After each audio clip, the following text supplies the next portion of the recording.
We hope for a much better and understood budget cycle this year that ultimately reflects the needs of council, the public, and staff.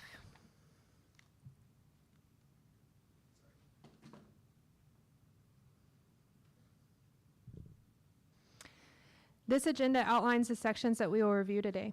We will look at the budget schedule, then we will take a high-level overview of the entire budget.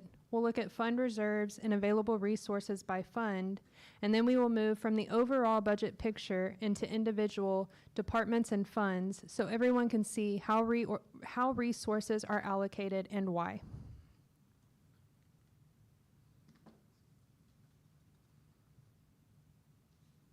Can someone click?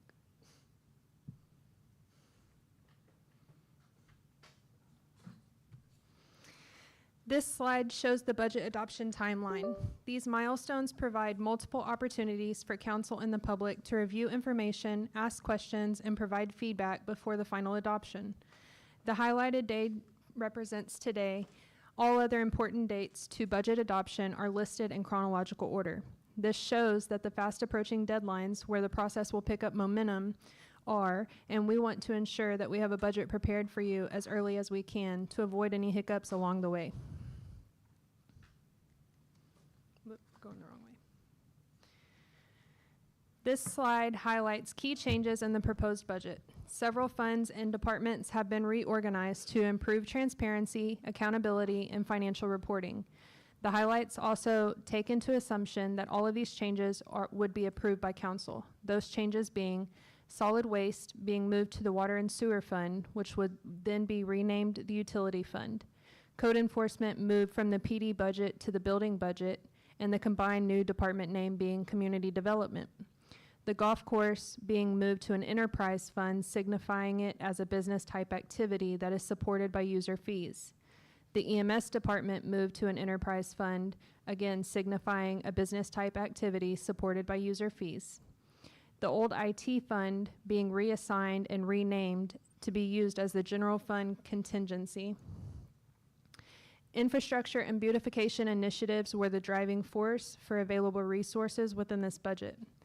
Salary adjustments for staff have not yet been identified. Our new HR director starts soon, and we should have that information ready for you at our next budget workshop. Department requests are already included in this budget today. Previously, those requests came before council in a wish list type of format. This budget cycle is different and more inclusive of those needs. Their requests are detailed, and again, discussion is encouraged to understand those.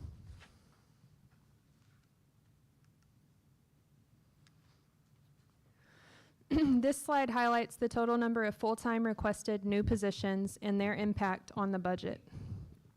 The Parks Department has requested 2 Maintenance Tech 1 positions. The Rec Center has requested 1 Aquatics Coordinator position. The museum had a position eliminated after operational needs reviewed. The Streets Department requested 2 Maintenance Tech 1 positions. The Service Center requested 1 Mechanic Helper position. Community Development requested 4 positions, 1 Plan Reviewer Permit Coordinator, 1 Building Code Supervisor position, 1 Project, it says Plan Reviewer, but Mr. Reggie just told me it should be Project Manager position to be funded 100% by the TERS, and 1 Building Inspector position focused on the TERS district and commercial businesses to be funded 50% by TERS and 50% by the EDC. IT requested 1 IT assistant position. In total, this budget has a total of 11 new positions included.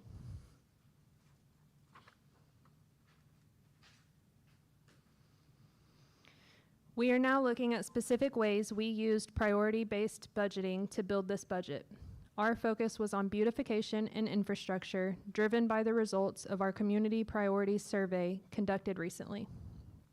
Staff was able to prepare this budget that has a total of $395,000 worth of beautification initiatives in it and $2,478,235 worth of infrastructure initiatives in it, for a grand total of $2,873,235 worth of community investments. We will look at each of these and their overall financial impact in more detail as we get to their associated department or fund later in this presentation. We're now going to take a glance at the fund balance reserve requirements and how the city looks from a financial strength or weakness standpoint. What do we mean when we say fund balance reserves? Well, we're referring to our financial policy that states that we will keep a certain level of fund balance available to maintain our financial health. Since the fund balance totals includes all of our assets, which are building equipment and land, etc., minus our liabilities, which is debt obligations, pension expenses, etc., then we calculate our required minimum reserve level by looking at the operating expenses of the fund, meaning that we don't look at capital or transfers for capital. And we multiply that operating expense total by our required reserve level. The general fund reserve level is 25%, which equals $4,488,509. The utility fund reserve level is 33%, which equals $3,234,672. Because both fund balance totals are well above our required reserves, this signifies a strong financial position for the city of Freeport. Now we're going to take a look at an easier to understand financial section known as our cash balances for each fund. So if our fund balances consider non-cash resources, also known as our assets, then it's also imperative to understand our available fund cash and what our overall budget impact will be on them. Because we can spend available resources within our budget, we must understand what those resources are. When we refer to resources or reserves throughout today's presentation, we are referring to our available fund cash balances. Notice that our operating and enterprise funds will be anticipated increases in cash. Our capital funds are going to anticipate a decrease in cash. This is normal, and we will discuss the reasons for those reserve spending as we get to those sections. Continuing our review of our fund cash balance analysis, our grand total line shows that overall the city is anticipating an increase of $490,849 in available resources.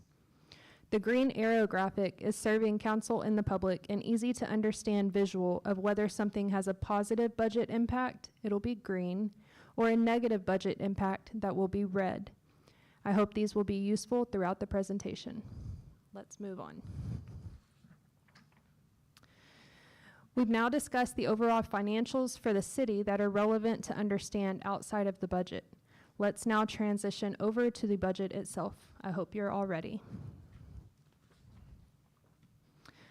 First up, we have a graphic showing all of our anticipated revenues. This includes all funds for all operating areas of the city, meaning that the EDC is included in this. If you are wondering what the comparison is to last year, this represents a $7,003,876 increase in budgeted revenues. This is largely due to increases in the water and sewer, IDA, garbage, and golf types of revenues. Again, we will see those changes line by line here in just a bit. Now we have a graphic showing all of our anticipated expenditures. Again, this includes all funds for all operating areas of the city, meaning the EDC is included. If you're wondering what this comparison is to last year, this represents a $260,961 increase in budgeted expenditures. Again, we will see those changes line by line here in just a bit. I'm eager to show you all the details, so let's keep going. First, we're going to look at the EDC funds. Although they are a separate entity, the council is the governing body for their budget. Therefore, it is important that you all understand what their budget accounts for as well.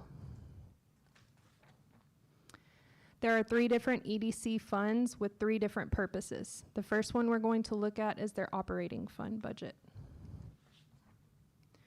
The key highlights for changes within their operating fund are what is listed before you now.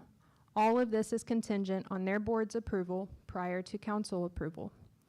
Their request this year includes a promotion of the EDC specialist position, a COLA for the director in the specialist position, and property improvements for their property. Let's take a look line by line now. Their revenue is currently budgeted the same as last year. We have not received the city's sales tax forecast from the state just yet, so I have marked that it still needs evaluation. The same for their interest income, as I still need to analyze that just a little before I make a recommended adjustment. For the expenses, you can see that salaries and benefits has an increase of $55,824, but other line items were reduced by a good amount. This financial table has 3 total slides, so let's look at the second one. Continuing with their expenses, again, you can see that adjustments were made to each line to accurately reflect current needs. Amounts were reduced on any line that could be reduced. We have one more slide to go, so let's look at the last slide. This represents the last of the EDC operating fund financial table. You can see that another reduction was made where it could be made. Marketing was increased to continue to support ongoing city initiatives with board-approved spending and representing an overall 10% of the department's total expenses. In total, this fund is looking at an increase of $17,178 with their request included. The overall net impact of this budget, meaning revenue minus expenses, is expected to be a surplus of $1,359. Do we have any questions or any discussion needed for this fund before we move on? I have a couple things, if I may. Good morning, esteemed mayor and council. Ashley doesn't know this, but every year we check with the comptroller, my good friend Russell Gallahan, who's over the local government division of the comptroller, and go over our sales tax projection revenues. Ashley and I are going to have to do some work to adjust those, so everything in the budget currently is based on assumptions that the comptroller said adjust, which is I don't say that for reason to panic or anything like that. We just want to present you with the correct numbers. The EDC for the coming year is looking to do lots of infrastructure. We look to dip into our reserves in acknowledging the priorities survey. Also, wayfinding design, along with improvement and increasement, permanent increasement, I should say, of the business improvement grant. And then we're going to try and get the parks program started back up. Collaborate with the city on, I'm sorry, that's what I just said.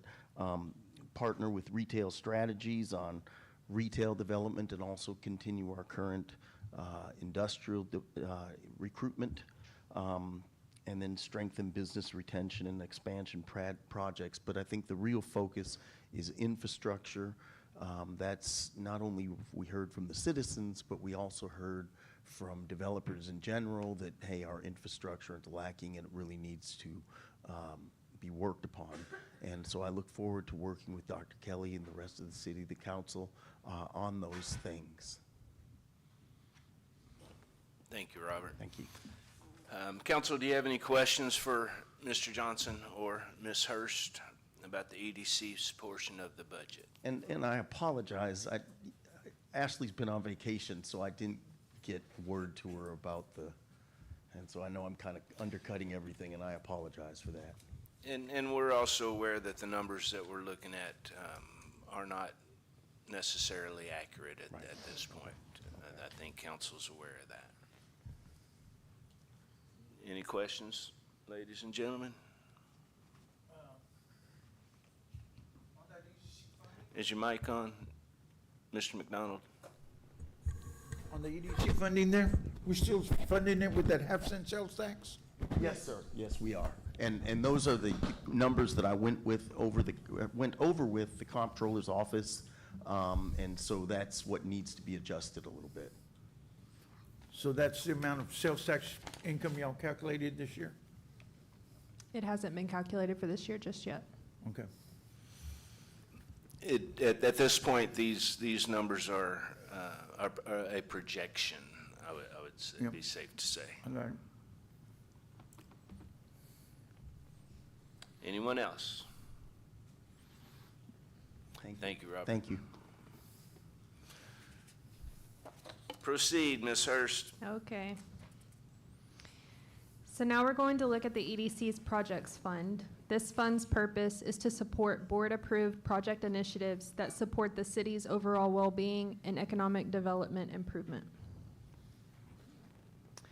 Here, you can see that the EDC Projects Fund plans to spend funds in 4 unique ways. They plan to continue business improvement grants at the same increased amount as fiscal year 26. This amount was increased due to Hurricane Beryl needs, but the EDC has found that the city has many needs for these business improvement grants, so they wish to keep them at the same increased amount. They also plan to conduct more wayfinding initiatives. They plan to intentionally use reserve resources of $500,000 for an infrastructure project that will be determined at a later date. And last, they plan to spend funds supporting one of the new requested positions at a 50% maximum amount. Let's look line by line. As you can see here, the revenue stays the same, but the projects line went up by a total of $285,000 due to those discussed changes. The overall net impact of this budget, the revenue minus expenses, is expected to be a deficit of $285,000. Since the intention is to use reserves this year to take care of necessary infrastructure, this deficit would be for this year only. Do we have any questions on this one before we move on? Any questions, council? So we're looking at a community development inspector position? On that, for the 35,000? Yes, sir. So that was a position that was requested by the Community Development Department for increased building and code needs. From my understanding, it would be a semi-temporary. How many of them are there that we have there, or any at all? Mr. Reggie, could you come answer? Thank you. So, excuse me, on the community development side, currently we have only 2 inspectors for the city at this time. 2 code enforcement 2 inspectors? code enforcement officers at this time. And this one's gonna do what? The same thing. We feel that to increase the presence of our inspectors. I'm against that. Now, I'm gonna be a doge here. I don't think we need that many. This city doesn't have but 10,000 people. We've operated that code enforcement over there with only like 4 people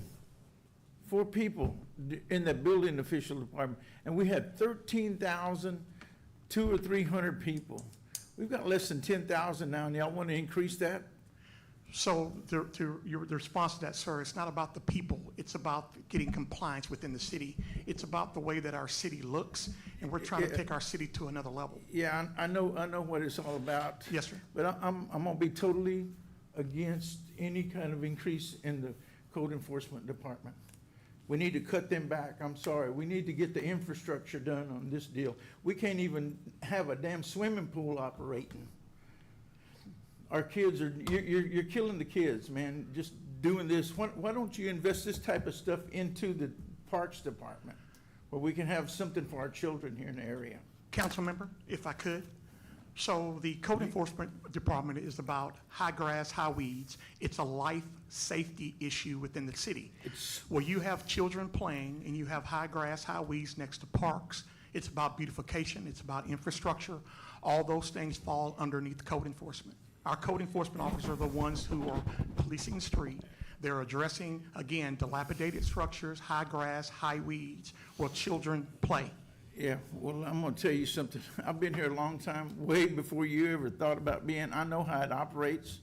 I'm gonna still be totally against any kind of increase in the code enforcement department whatsoever. Okay, sir? Whatsoever. I'm gonna be a doge here, like I tell you. I'm Yes, gonna be a doge. Yes, you sir. know. Yes, sir. I'm sorry about that, but I pay taxes. I Yes. pay a lot of property taxes. Yes, sir. I probably pay more than anybody on this darn board here. Yes, sir. My tax liability is in between $30,000 and $40,000 a year. I am the one that pays for that. Yes, sir. So, I And mean, all- I'm gonna be totally against it, number one. Yes, sir. No matter where you try to BS me or anything. So, I mean, I'm just there. Yeah, yes, sir. I'm not- done with it, Yeah, you know? I'm not a BSer. I'm straightforward. I was Yeah, brought here well- to clean this city up, sir, and I'm just trying to do what's proposed. Again, you're the council member. You have the right, of course, to vote on it And or that's, support it or not. and they're gonna get my opinion on any part of this state budget today. I'm sorry. Yes, sir. I've done looked it over. I know where I'm at on it. Okay. And I know what we need to do for the people. We need to get their property taxes, number one, lowered. Our tax rates got to be lowered, and where's where we're gonna go today, you know, Okay. so. All right, sir. All Thank you. right. Uh-huh. I have one comment. Yes, One of the ma'am. questions that's been on my mind, excuse me, excuse me, and only because I know poor Dr. Kelly, I keep bugging her about potholes and this and that and the other. My question is, I know driving through the city, because I'm nosy-rosy, every time I get off of work, I'll drive the city, go downtown, everywhere, you know, where I'm not supposed to be probably. But nonetheless, I see all our city trucks everywhere, workers just driving around, this or that. Do we not instill in them when we hire them, you know, hey, if you see something, say something, or do y'all have a chart to go in the office and write down something, whether it's your area or not? I mean, that's my big peeve, is that why does it take old lady like me driving around and seeing stuff that needs to be fixed? Where do our employees not take some kind of responsibility whether you're codes or not, that's just my take on it. Yes, Thank you. I can, if we're still referring to community development, that Yes. communication line is definitely there. I could stand here and safely say probably 70% of the complaints we get come from inner city employees via email, via phone calls. We rely, again, that's one of the reasons why the merge, bringing community development under building code, because a large portion is just done through communication, along with HPD, along with fire department. We all collaboratively work together. So we are doing that. Again, not to drag this out any longer, but again, my background, I come from the city of Houston, born and raised right here in Missouri County, Clute, Freeport, Lake Jackson. Been here for 59 years, right here. And I understood that when I came in, and one of the reasons was due to me being a very, very efficient person. I was brought here to improve the quality of life within the city of Freeport, and this is all a part of it. We have to understand that a lot of times people have lived a certain way and feel that it's acceptable, and it's not. The only thing that we do in community development is we enforce the rules that council makes. It's not something that as the building official come in and I'm doing what I feel that's best. Everything that we do, everything that we enforce is in the books. It is zoning that has been voted on and approved by council. It is ordinances that has been voted on and approved by council. My job is to come in here and to enforce the rules that have been already approved by council. It's not a Reggie Harris show. It's about doing what council has put on the books and need to enforce. So again, my role here is just to come in and to increase the quality of life for the citizens of Freeport. And it works. A lot of people think that it's okay to see trash, garbage, and high weeds. We feel that it's okay, and it's not okay. And again, if that needs to be changed, then of course that the council is empowered to do so. And I support that 100%. Number one, who are you? I am Reggie Harris. I am the building official. I'm the director of code and community development. Oh, so you're the one that doesn't have a license, right? Yeah, no, I Okay. have a license, sir. I do You have a license. You have a plumbing examiner's Yes, license? sir. I don't have to have a plumbing. Oh, okay, that's have what a I thought. license. Yeah, that's required by the state in that position, you know that, don't you? We can The debate. city can be sued for looking at plumbing without an examiner's license. No, sir, it doesn't work that way, sir. Yes, it does. The city actually hires a third party to do that. Yeah, well, let me Just tell you wanna be something. clear. I hold a master electrical Gentlemen. license and a Yeah. master mechanical license, and I can tell you about that. Gentlemen, so. let's Yeah. try to Never- let's try to stick Just with to be clear. let's try to stick with Yes, the sir, budget. absolutely. I'm not here to debate with any council Yes, sir. member at this time, sir. I'm here to do a job, and that's what I'm trying to do. And Mr. McDonald, if he chooses to speak with me off record, I'm more than happy to speak with him. I'm more than happy to work with him. I work for him. I work for every council member that's sitting up there. And those who do know me, they know I stand by what I do. I'm not a debater.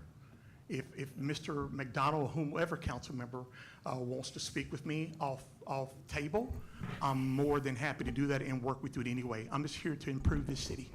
Thank you. Number one, and by the charter, I'm not supposed to give you no direction anyhow. My direction is to her. I've never had the opportunity to meet Mr. McDonald, so this is my first time to even have a conversation with him.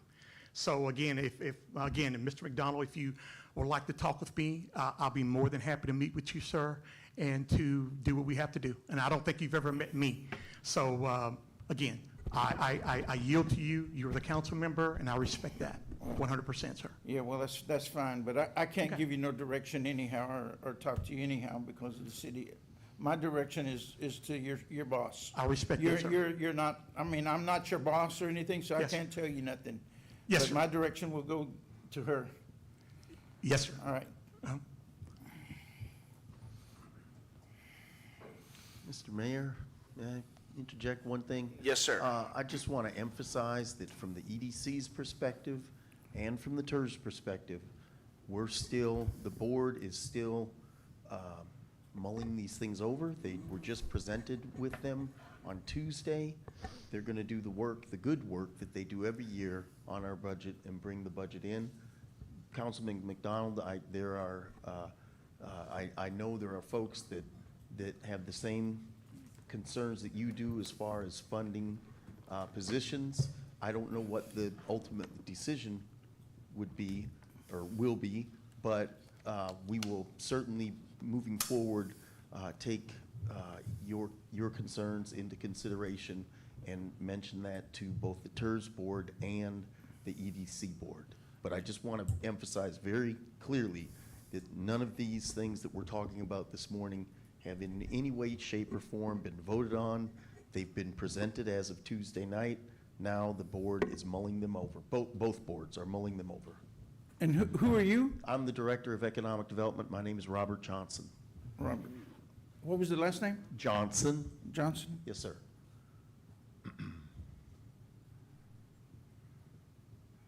Thank you, Robert. Thank you. Thank you, Robert, and thank you, Reggie. Council, any other questions on this? Let's move on. We're now going to look at the EDC's marketing fund. This fund's purpose is to support board-approved marketing initiatives that help support community activities and show good partnership with the city for various events. Can I ask a question real quick? Yes, ma'am. On this list you have here, I see where, I put a question mark on there, on the city Halloween event, only $500? What's that about? Every year, thank you for the question, Councilwoman. Every year, the EDC, under its marketing and promotions budget, purchases candy, about $500 worth of candy, good candy, for the Halloween event that's out there. So that's what that $500 is for, is to give to the children. So who sponsors our Halloween event for the kids that we have, the annual? The city does. Oh, the city does? Is that the trunk or treat that they have? Yes, sir. Okay. That's what it is? Okay. Yes, sir. Yeah, I don't have a problem with that. Yeah, okay. That's for the children. I But mean, it's just for hey, 500, I Yeah, thought. I understand. It's just kind of hanging out there. But yes, that's what we do. And I got you. My policy is to get the best candy, not the, Yes, sir. Not the- No, that's fine. That's Thank no you. problem. That's a good thing. okay. Yes, it is. That's, Thank we, you. we need more of that. That's where I'm at. Yes, sir. And thank you. Thank you. Okay, let's look at the budget impact of this fund. Within this table, you can see that the revenue is anticipated to increase by $72,054, as well as the expenses. The overall net impact of this budget, revenue minus expenses, is expected to be zero. Are there any other questions on this fund before we move on? Yeah, I have one question. It's been a while since I looked at that, but isn't the marketing supposed to be 10% or less of the, Correct, it's right there on Of this the slide. revenue. It says overall increase of 72,000 as 10% of operating expenditures must be designated for marketing.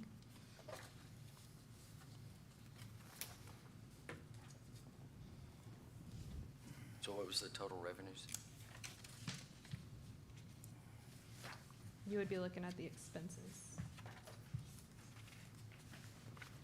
No, I guess we don't know the sales tax revenue, Correct. correct? Okay.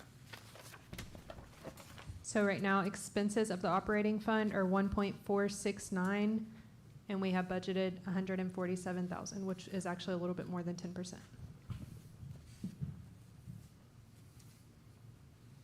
Any other questions on this one? Anything else? No, let's move on. Okay. Now it's time for us to dive into the general fund. This will be the largest portion of today's discussion, and the journey that we will take will be by department. So let's get started. Our first topic of discussion is going to be our general fund revenue. We're anticipating $19,490,735 for general fund revenue. This will likely change as we have not received our sales tax predictions from the state, and property tax values have not been certified by the county yet. Let's look line by line at the revenue now. Looking at the revenue line by line is a little bit confusing this year as we've made some restructuring decisions. Therefore, I marked any category that still needs evaluation, and I also marked anything that moved to another fund. Overall, you can see that the general fund revenue decreased by $2,481,922 due to reassignments to other funds. But we are looking at an anticipated $506,478 increase from everything that remained in the general fund. Are there any questions about this before we move on? What's the huge drop in lease income? 2024, we're getting almost $1 million in lease, and you have zero. So the lease income in 2024 is when we took on the new leases in City Hall. And at the end of the year, the entire lease is capitalized as a gain by the auditors.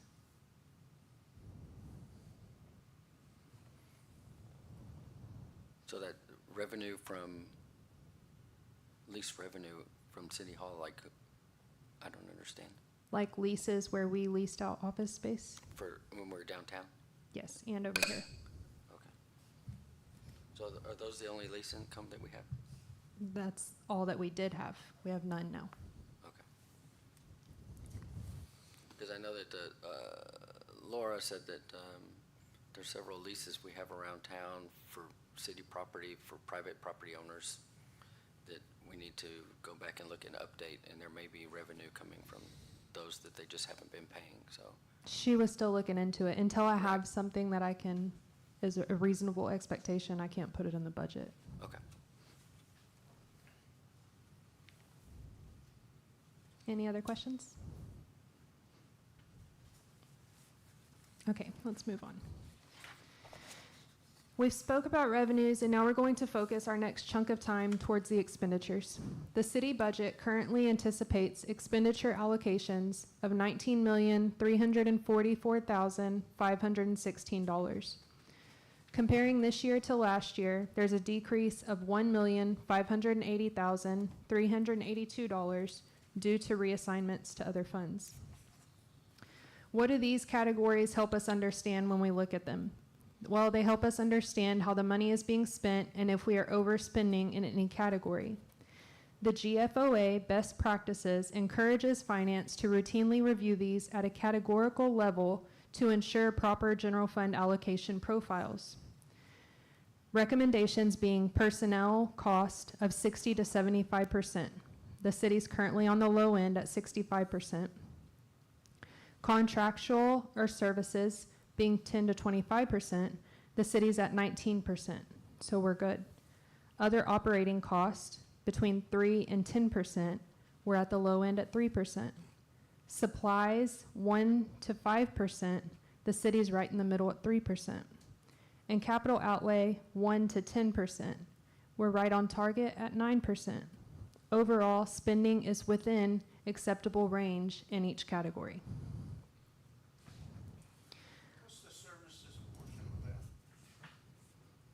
So services are going to be like our software, our service contracts, right-of-way mowings, palm tree trimmings. I'm trying to think of other ones off the top of my head. All of our software contracts are phone bills, internet.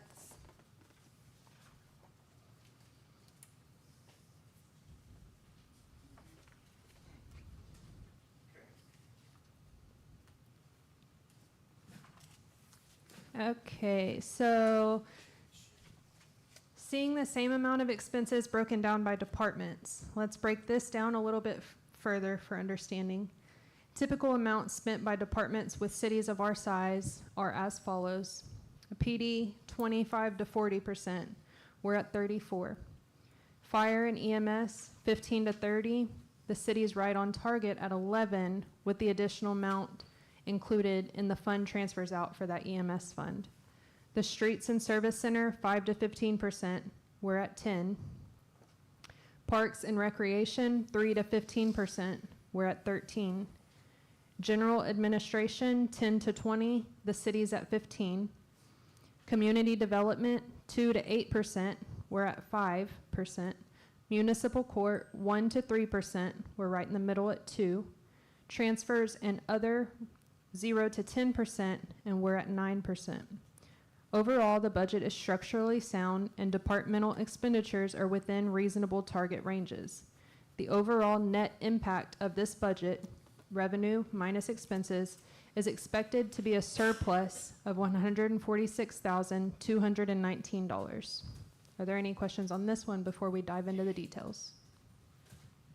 And the parks part of that, Yes, sir. 8%, what does that mean in, Uh, our regular parks? yeah, we'll get to it in just a little bit, but yeah. What is the recreation portion of that? The rec center? What now? The rec center? And the museum is only 230-some thousand. All right, thanks. No problem. Okay, first up is our public safety division, which consists of our fire department, our police department, and municipal court. We're going to start with our fire department. This slide summarizes notable requests and changes being considered. These items are presented for discussion and review as council evaluates priorities and available resources. Due to the total of all of these requests, not all of them have been able to be included in this budget yet. They've requested overtime increase for city event coverage, driver operator certification incentive program for 3 drivers, an emergency generator installation at the Fire Station 2 that is going into service this year, second floor renovation and modernization, which was not included in the budget, new Ford F-450 heavy-duty truck sort trailer operations, which has not been included, replacement fire engine quint, not included in the budget yet, the tactical water tender brush truck apparatus, which hasn't been included yet, a new Chevy Tahoe has not been included, and a shade structure for outdoor fitness and break area, which has not been included yet. Looking at this one line by line, this department's financial table is going to be on 2 slides. Looking at the first slide, we can see a notable increase in the salaries category. This represents the request of additional overtime for that 9,300 and more accurate calculations for salaries and benefits within the budgeting software, as well as our anticipated health insurance increase. That is a very preliminary number at this point. As you can see, decreases were made on other lines after discussion and agreement with the finance director, city manager, and department head. Looking at the next slide, overall, the department has an increase of $93,859. This is largely due to departmental needs with equipment replacement, the fire station number 2 building going into service, planned vehicle and building maintenance needs, and overall spending projections at the departmental need level. Are there any questions or discussions for this one? I have a quick question for you, Chris. Yes, ma'am. Y'all are gonna open that, excuse me, that little fire station behind McDonald's over here? Yes, ma'am. Oh, good. Yes, ma'am. It's been proposed, but what's the holdup has been waiting on other services to finish their projects. How is the building? Is the building in pretty much okay shape so far? I mean, We purchased a modular building, so it's all compliant. Just waiting for one rear exit door and a travel path between the shop and the engine bays and the modular building at this time. Sprinkler system, fire alarm, and all that's on. Our next phase is also going into purchasing the furnishings inside. So that's where we're at. And the only thing pending with this proposal here on the capital was for the gas line and the generator to be put in.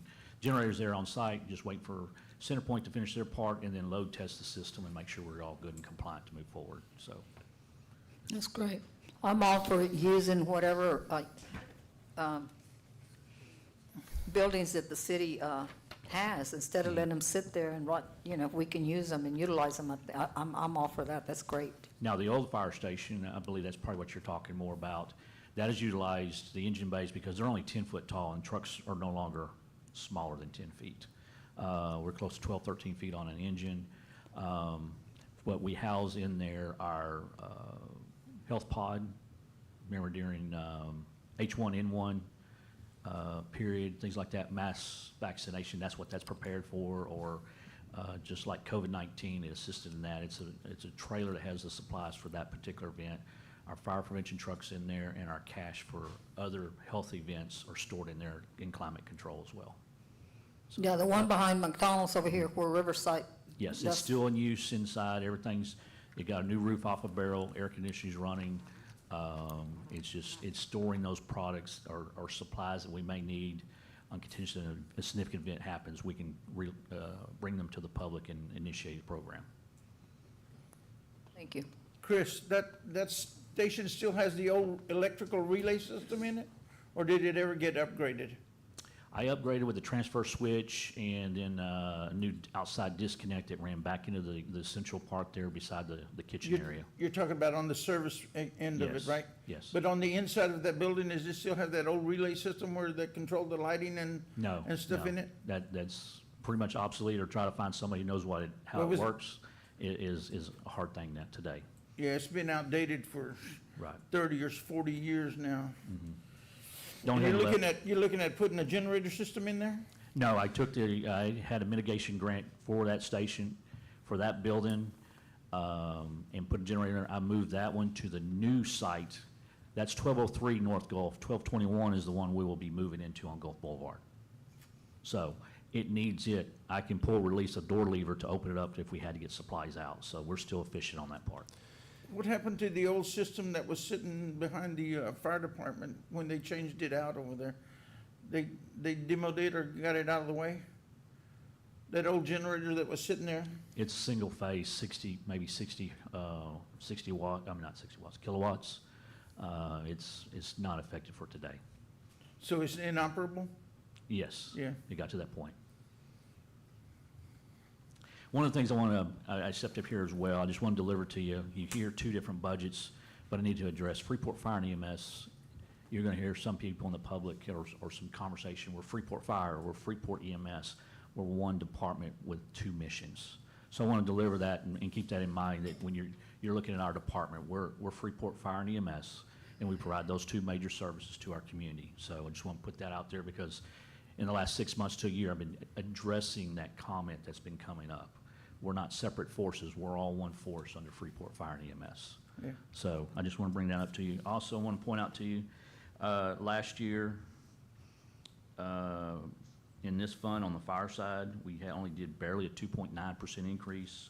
I didn't do the percentages for this year, but we added actually a reduction, almost of 16,000 out of the budget that I can set the parameters on where we're at, and was based on some looking at what we spend and where we're at, based on the number of employees that we have at this time. We just finally got full staffing before the additional 3 back in February. So some of our budgets may not reflect spending where they're at, but when you're full staff, those numbers will come right back up to those levels.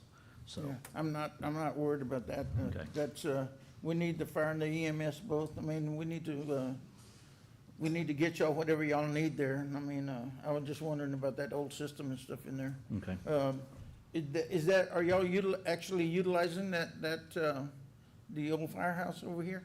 That's where the health cache is for the trailers, things like that, for disbursement. For and storage then? Storage, and I even use the old fire station as storage for mobile vehicles as well. That's over there, the one on 4th Street? Yes, sir. Okay. Chief, last year, at this time, we were discussing replacement of the fire engine.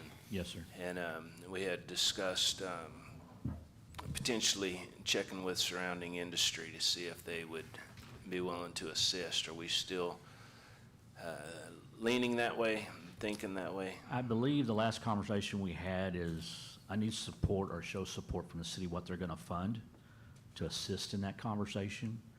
I have a truck that's 23 years old. She's been replaced about 17, 18 years. We're in that years of service. I have another truck that's 20 years old. And there's several things that were identified, I believe, when interim city manager Pennington was here as well, through our industrial agreements. Is there any conversation there that can generate some revenue? And then the other thing is our industrial import partners, to look at them as well. But the challenge there is having where are we at and where we're shortfall to say, hey, we need help for delivery on this as well. So a new truck by itself is a little over 1.3, and that's no equipment. A Quint will replace an engine with a ladder that more is looked at what we need in our community and also address some of the zoning changes for downtown when they went above 30 feet to allow buildings above 30 feet. So that's preparing for that future need when it comes here as well. So that's kind of where, that's why I put the number in, or put the truck in the budget again. If it's looked at as the same as it did with the ambulance, setting funds aside to move forward to see where we can go, then that's the direction we need. And then the build for a truck is around 2 years. So that's kind of where we're at, Mayor. Thank you, Chief. Council, any other questions at this point? Let's move on. Thank you, Mayor and Council. Thank you, Chief. Thank you, Chris. Okay, now we're going to transition to the police department.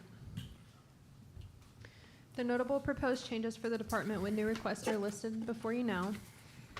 They're requesting to update the pay matrix to be mid-range for the region, to increase overtime for community events, purchase 3 new units to maintain the 5-year vehicle rotation, update the camera security system in the building, a UPS backup, which is actually expected to be funded by a grant, update the lobby upstairs for security measures, create an interview room, purchase 2 new K-9 officers, purchase a new ATV beach unit with equipment, and purchase a road counter with speed detector. And to take a look at this one line by line, their department's financial table is on 3 slides. Looking at this slide, we'll see notable changes of decreases in lines where decreases could have been done. We can see savings in the salary and benefit calculations with, sorry, I got offline where I was reading. With better budgeting software calculations, we see savings in that line as well as many other lines. Some of the decreases were simply due to moving the code enforcement budget amounts back out of the PD's budget since they were combined last year. I'm looking at the second slide. You can see several more lines here that were reduced and other lines that had slight increases to accurately represent the departmental needs. And then looking at the last slide, you can see that we again made some reductions in lines to equal an overall departmental decrease of $593,933. This will help keep spending at sustainable levels while still adequately funding departmental needs. Are there any questions on this department? I have a question. The pay matrix. Okay, council, for those that are new on here and for those that don't remember, in the past, we had passed the pay matrix and then there wasn't clarification on COLA increases. Okay. 1 year, the department got their regular matrix increase. However, they didn't get the COLA. Next year, they got their matrix increase, and they got a COLA. And I think it was actually larger than what the rest of the city did, if I recall.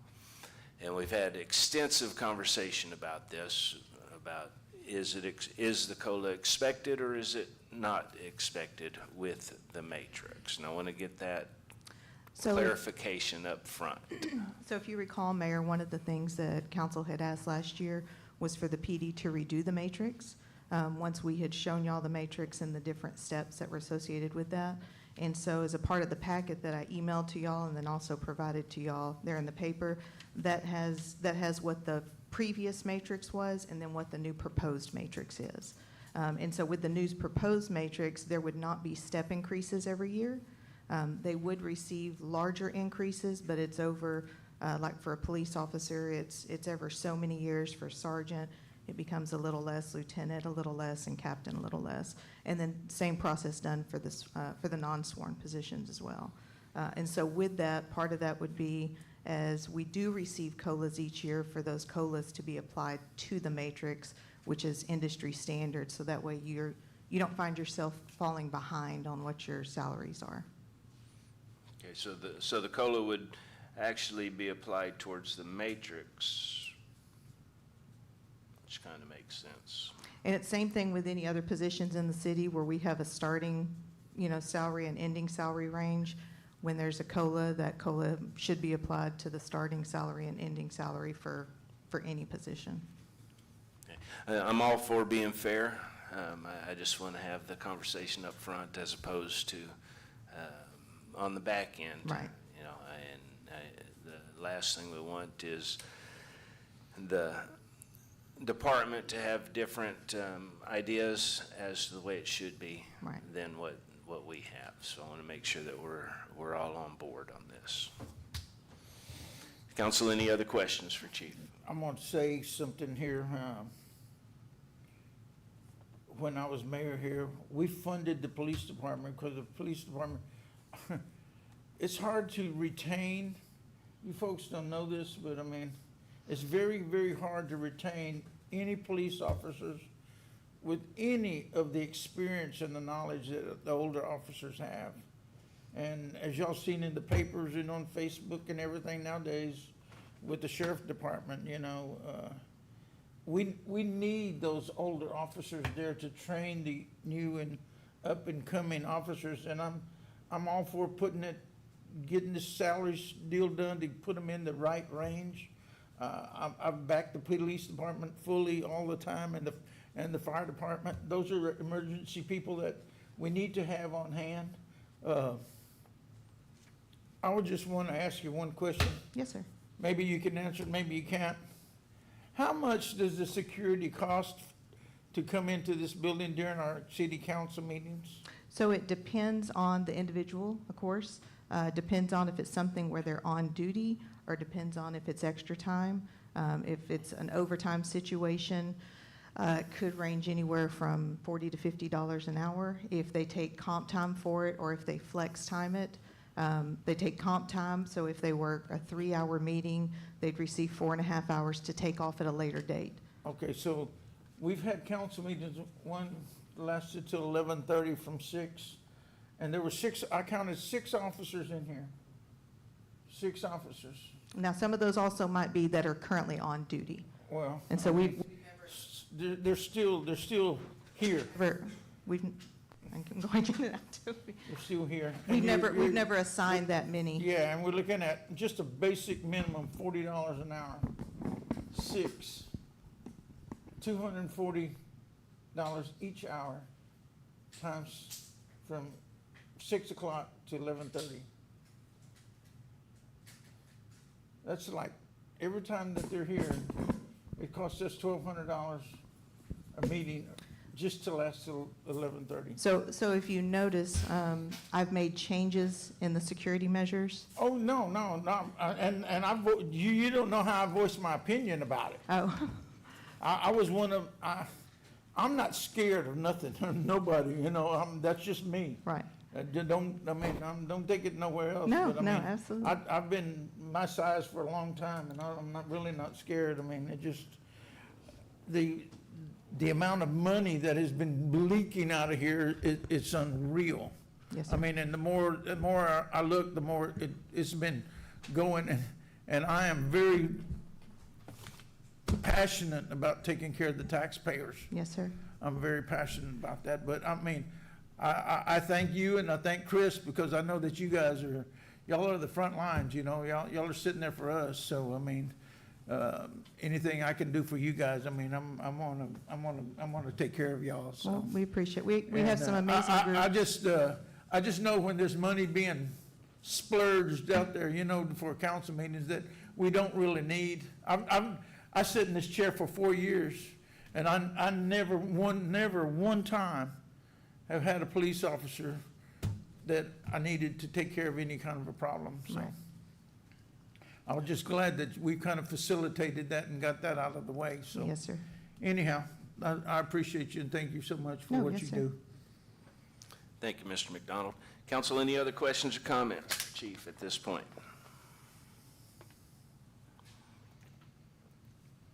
Let's move on.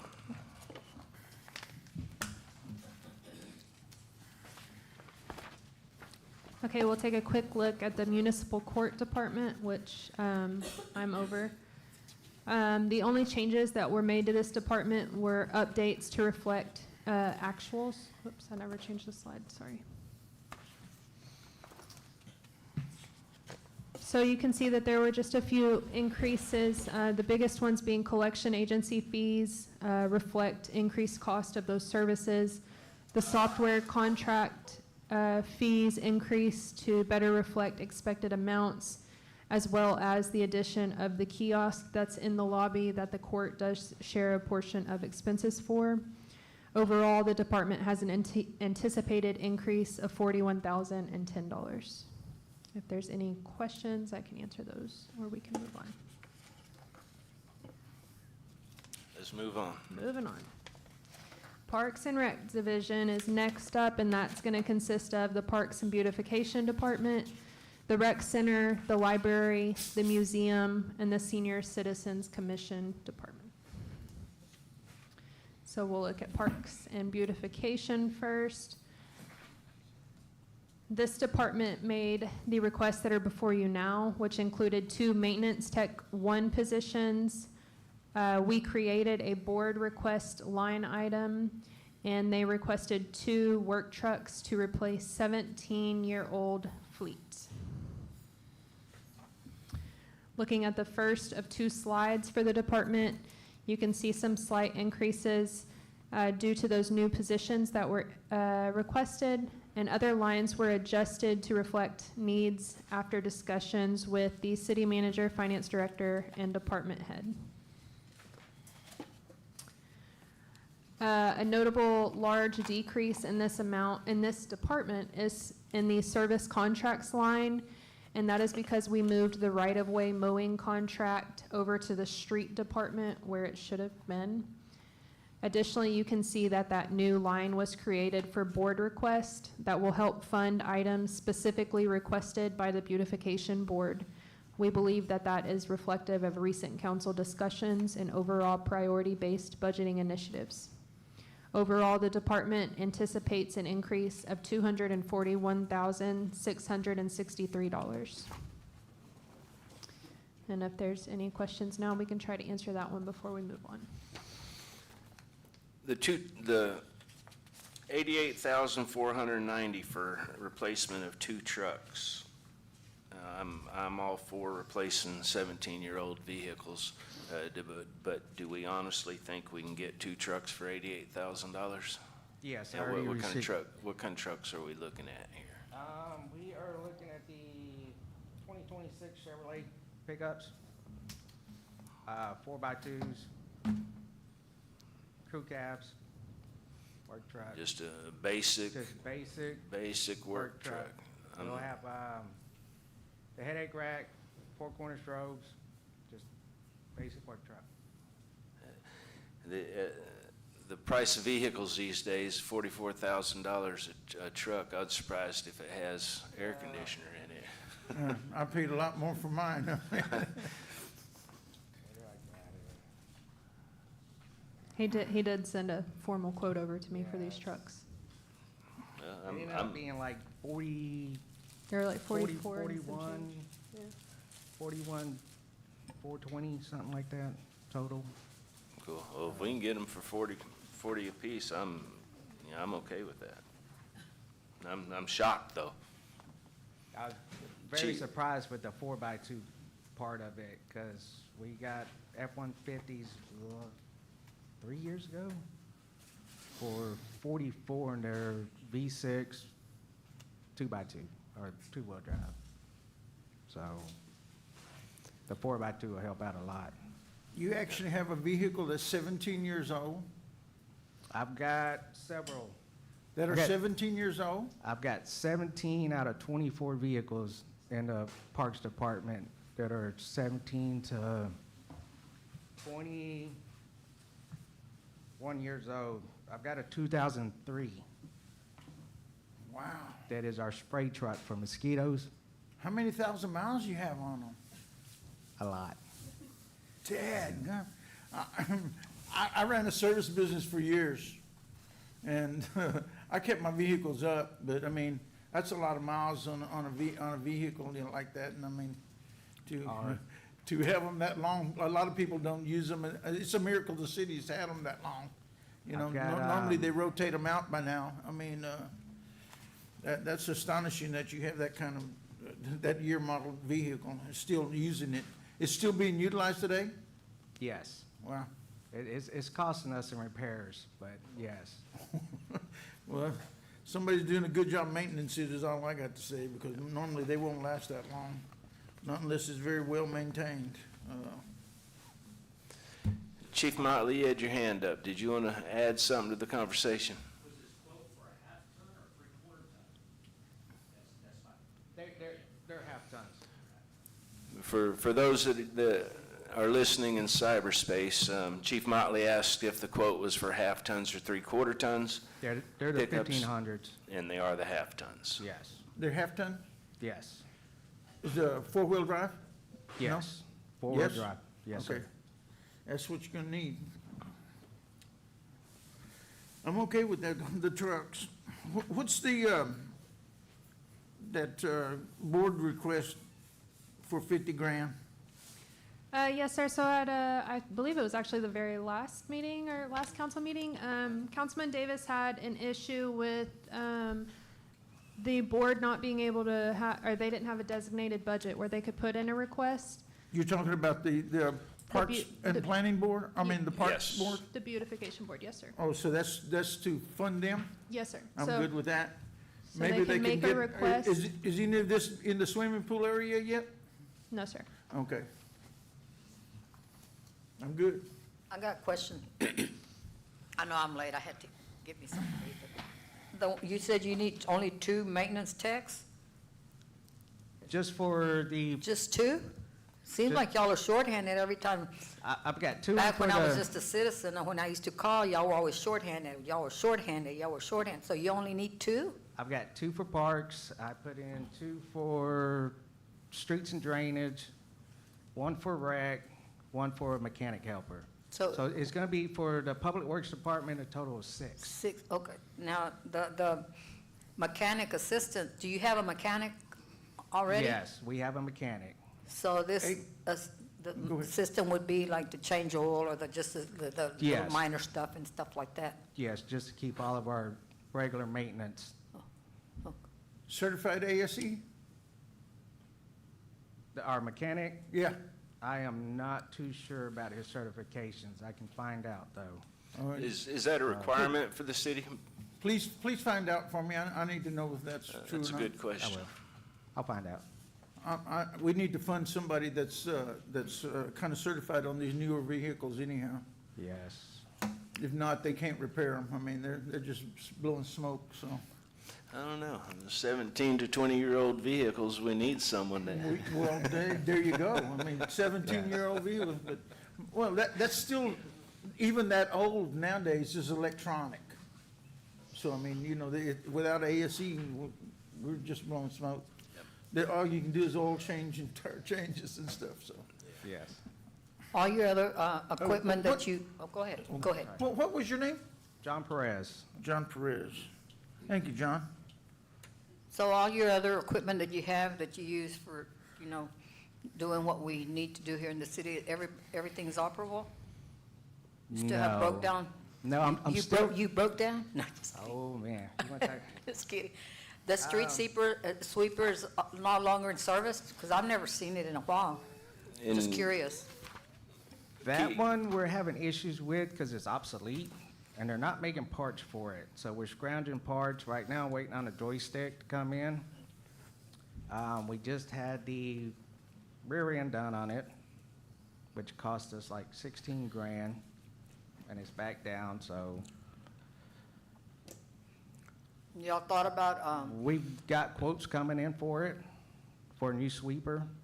We just haven't received everything. oh, that's what you So- stole my thunder, that's what I was gonna ask you. Yes, Instead of we- keep putting money in this one, I would stop until, We've got quotes coming in for buying one outright, leasing one over so many years, and then trading that one back in, and then getting another one. So we're just waiting on the quotes to come in. Council, let's keep in mind that Public Works covers several departments, and right now we're on the parks portion of it. Yeah. So, yeah, Yeah, we're just on I parks left. right now. Don't kill me, I apologize. they're good questions, but we might be getting a little bit ahead of ourselves.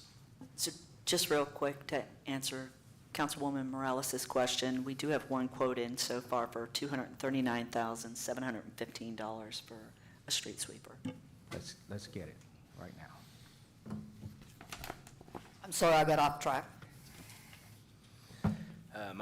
I personally feel like the parks are a spot that we could really use some upgrading on. I know last year and the year before, last couple of years, we've done quite a few upgrades, but I think we need to continue that.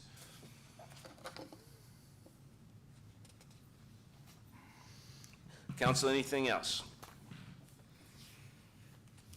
Let's move on. Well, Okay, we'll look at the rec center while John is still up here real quick. So the rec center requested a full-time aquatics coordinator position, a pool vacuum, and a new F-150.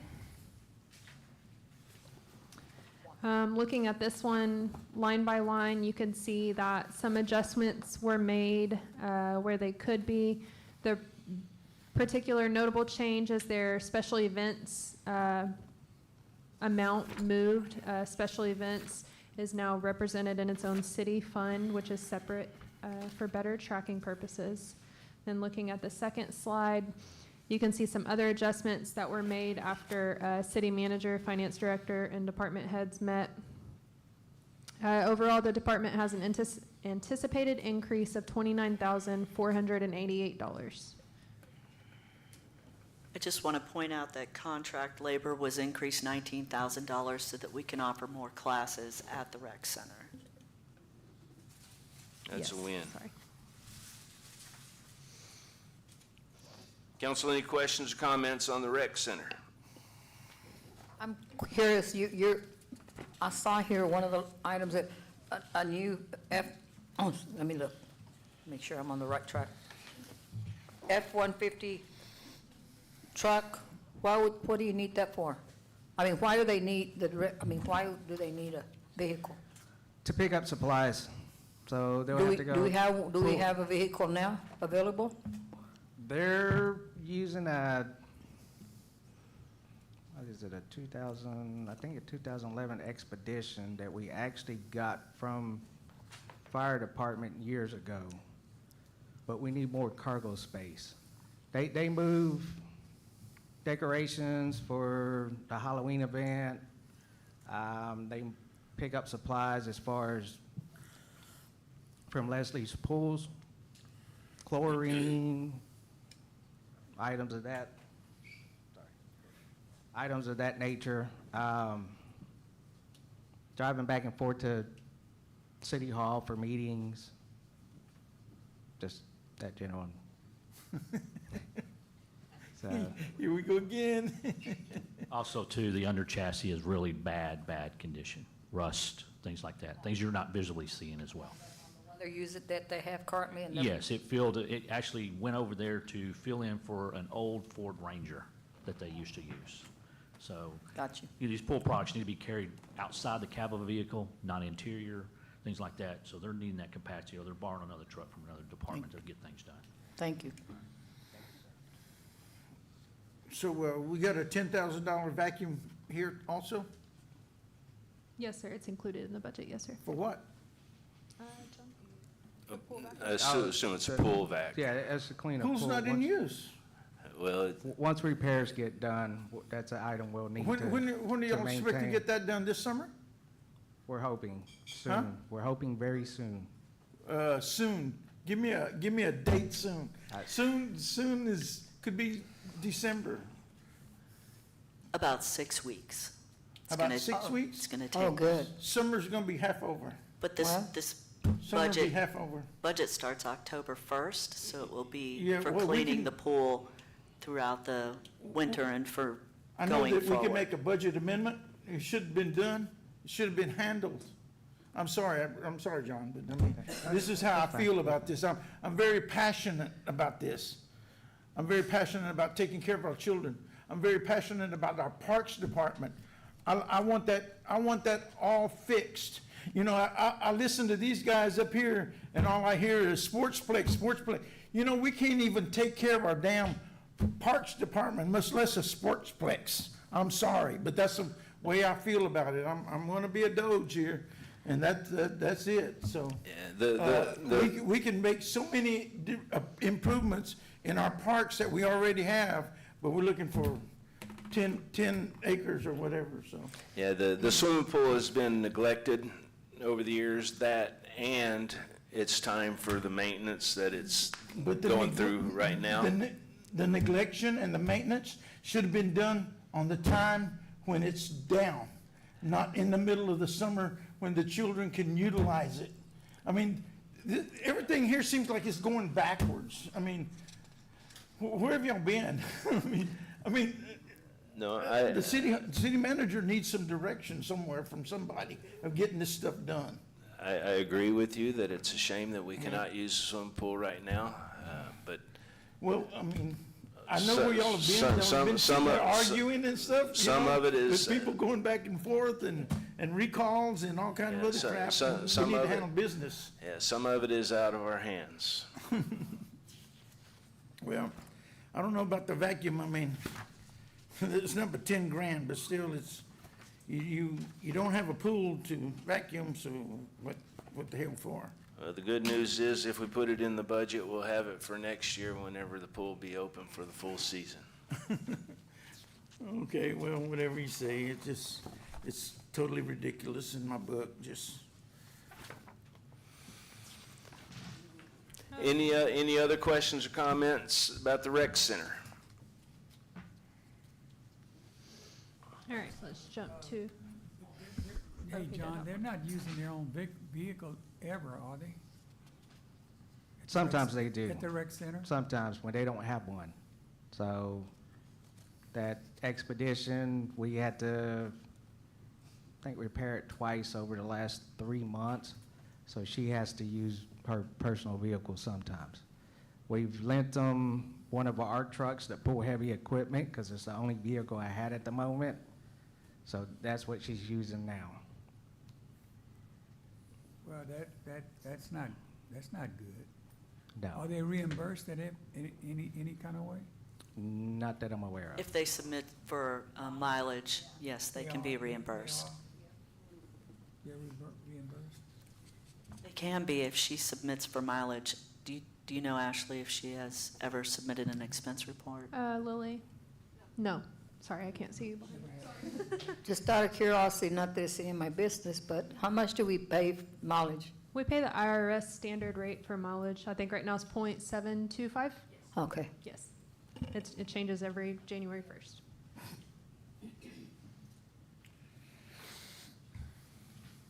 All right, anyone else?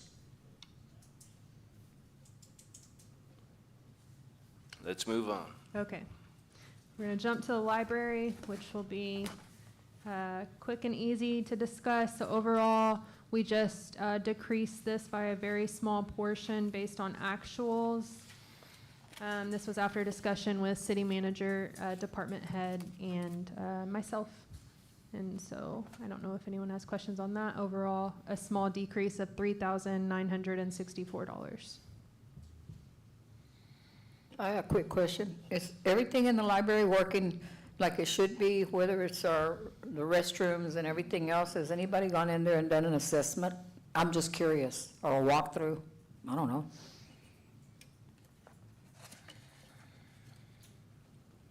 Everything should be fine at the library.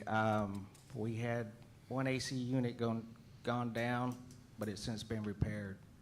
So we've had no complaints from the library director. Didn't y'all just recently remodel that place? No, that was A couple of years ago. a couple of years ago. New carpeting, new paint. So new shelvings.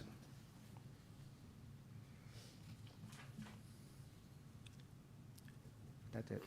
Reggie, I think you may have something you want to add to this conversation? Yes, sir, I just wanted to answer Councilman Morales's question. We haven't as a building department, but we can do that for you and get you the.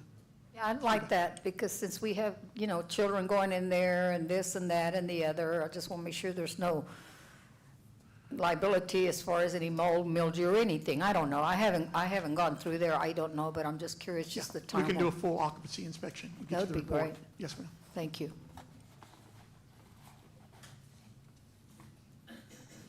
Any other questions or comments about the library? Funded.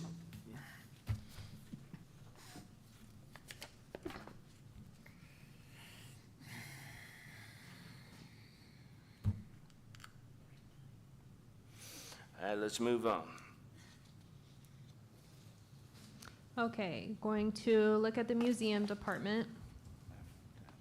This department had a position eliminated this year, and then the requested changes, a $2,000 salary increase each for the museum manager and the museum attendant, and then an increase for their special events of $2,500. And we'll take a look line by line. The most notable change here being the decrease in the salaries and benefits to reflect the elimination of the museum director position after an operation needs analysis. Special events was also removed and moved to the new city events fund. Looking at the second slide, overall, the department has an anticipated decrease of $107,575. And Ms. Loretta is here if we have any questions. On the actuals there for the salaries and benefits, they increased like $36,000 between 24 and 25. Was that actually salary increases to the museum director? Yes, sir. It would be the director and, well, I believe it was all staff. No, it was all staff in 26. I would have to go back and look at 25 to know off the top of my head, I'm sorry. So the reason the number is that high is because the museum director was briefly the museum Main Street director. And then I believe that's what it's from, maybe. And then once he resigned from the Main Street department but still retained the museum managership, his salary decreased again.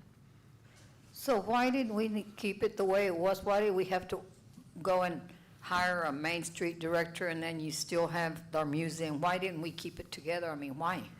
It's required by law. To have Well, we didn't have it before, so we were breaking the law before? Correct. To have a Texas Main Street, we're required to have a Main Street director. Yeah, on Main Street you are. Yes, So we didn't have a Main Street before? correct. When we Oh. first got the designation. We actually originally did. We had two individuals. We had Anna Silbus. I don't know if y'all remember her. Yeah. And so when she had left, at the time, it was proposed to Wade, who was our museum manager, if he would be willing to take on a dual role. And so that's what, he had a pay increase. It was set up as a dual role. It became very cumbersome for a dual role, in addition to finding out that it should actually be separate roles. And so then it went back to two. So it was originally two positions. The city went to combine it, but now it went back to it. So a quick question, let me see, where did I see that? Loretta, you have a museum attendant? You have one employee, one that works under you? Yes, Christina. Christina, so it's just you and her there? Yes, right now it is just the two of us. And you are the museum director? Yeah. Yes, the museum manager. What is your name? Loretta Katie.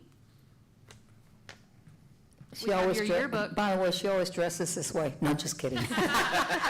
Yes, we're doing a reenactment of I Independence Day. know. Just I had to pick on you. You know, I for one appreciate what y'all do down there. I mean, I think the museum is amazing. I've always been a heavy supporter of what y'all do. I think increase of $2,500 is not enough. I think if y'all actually need more, then this is the time to have that discussion. I'd like to add also. And it doesn't necessarily have to be today, but in the near future, this is when that discussion needs to be had. So you basically took Wade's place? Yes. Okay. He did a fantastic job in there. I really appreciate what he did. I started that museum when I was a mayor over there for Mr. Hickey, when he was working here, In 2009. yeah, so it was there, so. I'm pretty familiar with the downtown. I was born and raised here 73 years, so, I used to love the downtown when it had the businesses in there, but here lately, we have a struggle getting businesses in there, and I know some of the reasons for it, but I mean, anyhow, I appreciate what you do, sweetheart. Thank you. Thank you. The other thing I'd like to add for Loretta, she's also oversees the senior citizens Oh, yeah, events. good. She takes care of us. So Mr. Winston knows her. Yeah. Oh, yes. Oh, cool. Yeah. I might need to take one of them senior citizen excursions one of these days. Oh, it's so much I stay fun. pretty busy with my Well, but fishing. you look so young. Are you sure you qualify? Oh, Loretta. Oh, Lord. I'm probably the oldest one here. No, we're all, anyway, thanks, Loretta. Appreciate what you do. Loretta, what are y'all doing now? Right now, we're doing the Fort Velasco Day. I don't know if y'all can hear the cannon all the way over here, but they're firing it every hour. I'm cannon about as tall as I am, and so we have a lot of living historians down there. They have like a Texian camp set up, and someone else brought in a tiny cannon that kids can touch and play with, and we just have a bunch of fun stuff down there right now. And we have our sharks up all summer. I also just want to clarify, I know you mentioned that 2,500 is not near enough in your opinion.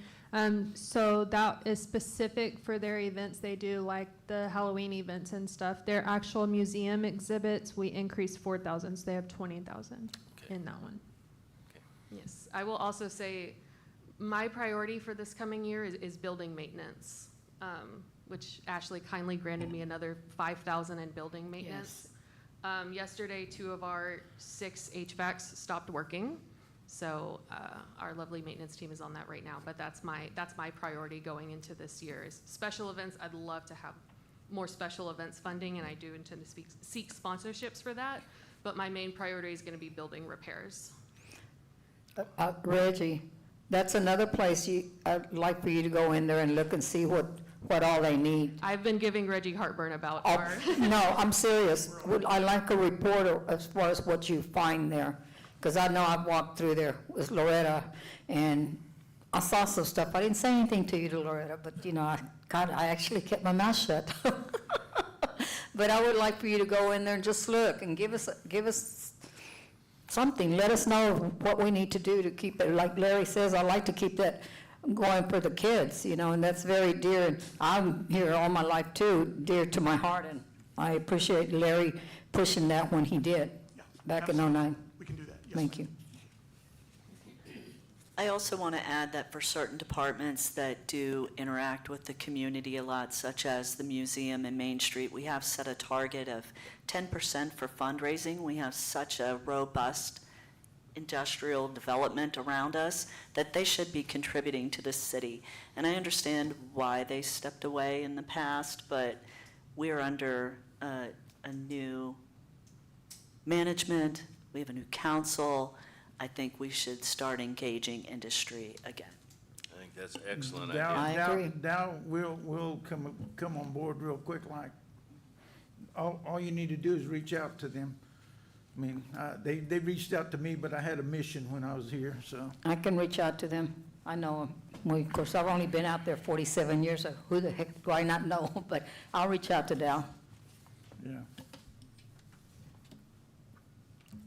Council, any other questions for Ms. Loretta on the museum? Funded. Okay, moving Let's move on. to the Senior Citizens Commission real quick, which Ms. Loretta is also over. The only change that we saw for this department is, after discussions with, the city manager, we increased that by 18,000. I believe Loretta wanted 3.5. I was going to ask for a humble 5,000. And we but- met with her and we were like, no, you get 18, is how we worked it. After discussions with city manager and hearing council feedback about recent, programs that Loretta put together, we just wanted to be able to provide more activity opportunities for that program. Yep, I agree. Here you go, Mr. Winston. You want to get on some more excursions? Well, we've been going on excursions. Speak up now. Yeah, well, I mean, if we can get 36,000, that'd be nice. That'll help us out a whole lot. You want to increase it? No, it's increased. Oh, no, I said you want to increase it some more. The 36? Huh? You mean increase the 36 to, No, say, I mean, 42? Make it an even at least 20,000. I mean, why are you gonna have, ask for 18? I mean, 20,000, Can we 20,000 spend, is can we better. spend 50? Loretta, will that help you, a couple of grand more? I mean, I will certainly find a way to spend it.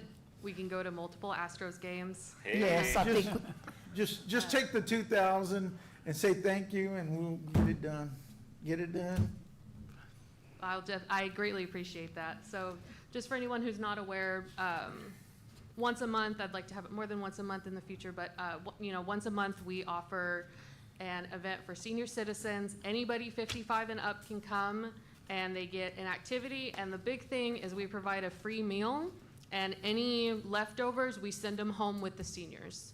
So trying to find food for 100 so people on the budget we have right now is increasingly difficult. That's the main thing that the additional funding would be going towards, is providing good meals for all of these seniors who come. But yes, now that we have, I believe Dr. Kelly's intention with the 18,000 figure was so that we would have 3,000 a month exactly, for a Thank total you. of 36, but I'll take another two. I appreciate everything that you do down there, Yeah, really do. Larry, you talk about the youth. We can't forget about the senior citizens also. I mean, that's one spectrum to another. Yeah. We want to take care of the elderly. There's a lot of similarities. They both like the activity sheets that I print out. We are the elderly. yes, they do. We are getting to be the elderly, buddy. So, and another thing I'd like to add to that for Loretta, excuse me, we try to keep, or she tries to keep the food coming locally from our restaurants locally, so that's a plus for our economy also. Anytime Absolutely. you support the economy here, or the restaurants, or anything that y'all can do here, yeah, I'm on for it, Spend your money local. Yes. That's what I try to do myself. And this is one of those things that benefits the seniors on a monthly basis. It's not once a year during Halloween for the kids or Christmas in the park. And this they is look something forward to it. They Oh, look yeah. forward to every month. Yeah, we have over right at 100, at least 100 Yes. People, that's Generally- good, that's Yeah, we great. There's nothing wrong with that. Generally, shopping locally, providing a good meal for them, for around that people, is around $1,500. So right now, I'm in a position where I have to kind of haggle and try Yeah. to get it under 1,000. Nicole knows, yeah. Now we need to go get the breakfast we used to, remember when we quit doing that because we were Yes, we didn't pressed have for enough- money? We didn't have enough funds to Yes. have a breakfast and a lunch. Now we can have both, so, because they're there from 10 to noon, so we can provide breakfast items and lunch items. So I'm really excited to have this additional funding.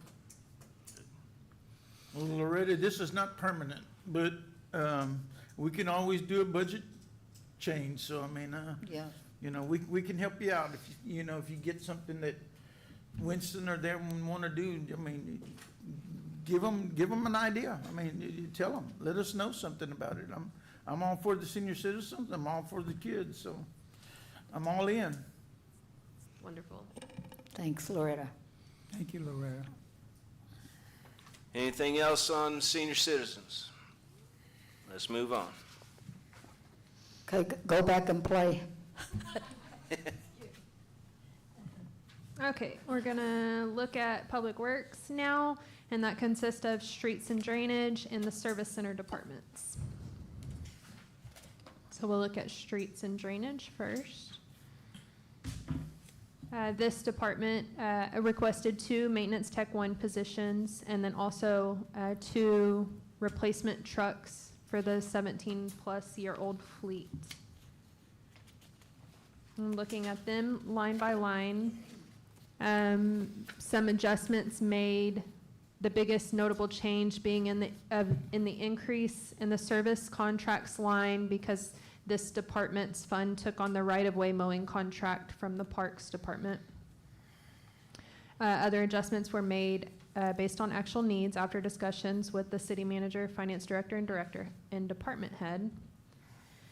And then overall, the department has an anticipated decrease of $179,186. And John is up here if anyone has questions on this one. I'm just curious. Okay, here I go again. The employees you have, how many years does the oldest employee, I mean, the one that's been with you guys, how many years? Is it 20 years, 5 years, 10 years? Do you know? I think Jesus has been with us for 19 years. Are we taking care of him?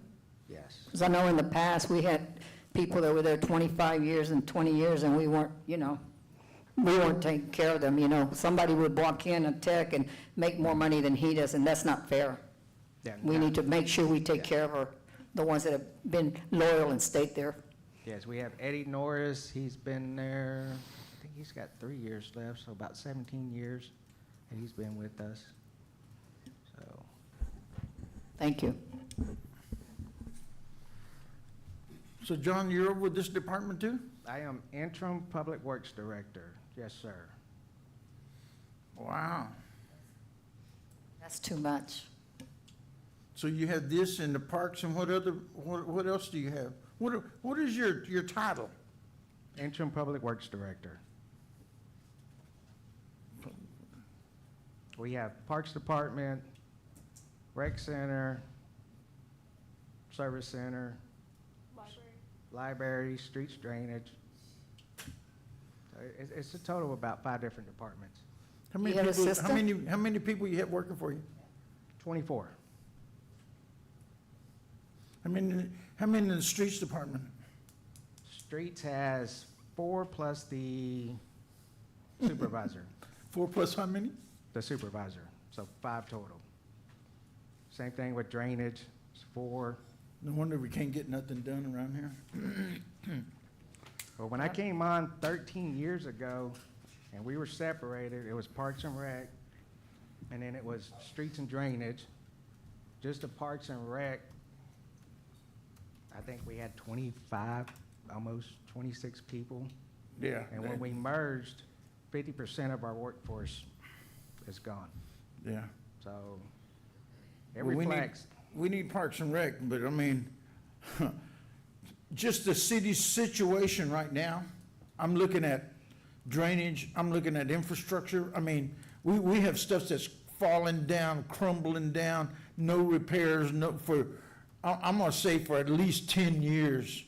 I saw crumbling drainage pipes, I mean, and they're sitting above the ground, I mean, just dry rotted from the sun hitting it when it should have been underground. I'm just looking at a lot of things like this. I've drove around the city. That's another thing, I mean, but anyhow, it just, there's a lot of situations. Do you do any are you in the drainage department too? Do you handle that? Yes. Do you have anyone that normally goes by and looks at any of that and takes care of that? We're starting a schedule. I just took over 6 months ago. So we're implementing a schedule to get all this taken care of. Yeah. With the staffing we have, it's kind of difficult to get somebody dedicated to that because we need them here, we need them there, we need them over here. You don't have but 4 people in the whole city. Yeah. Exactly.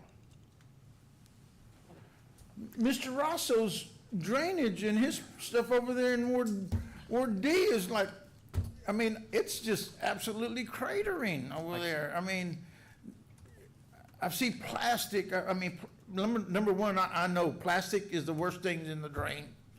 Plastic bags, plastic bottles, I mean, and they're all over there.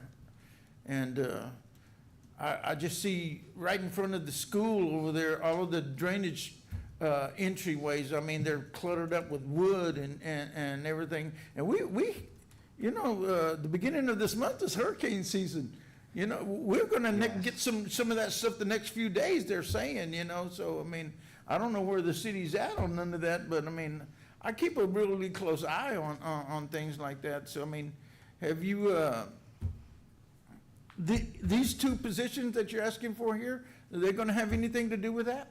Yes, Yeah? yes.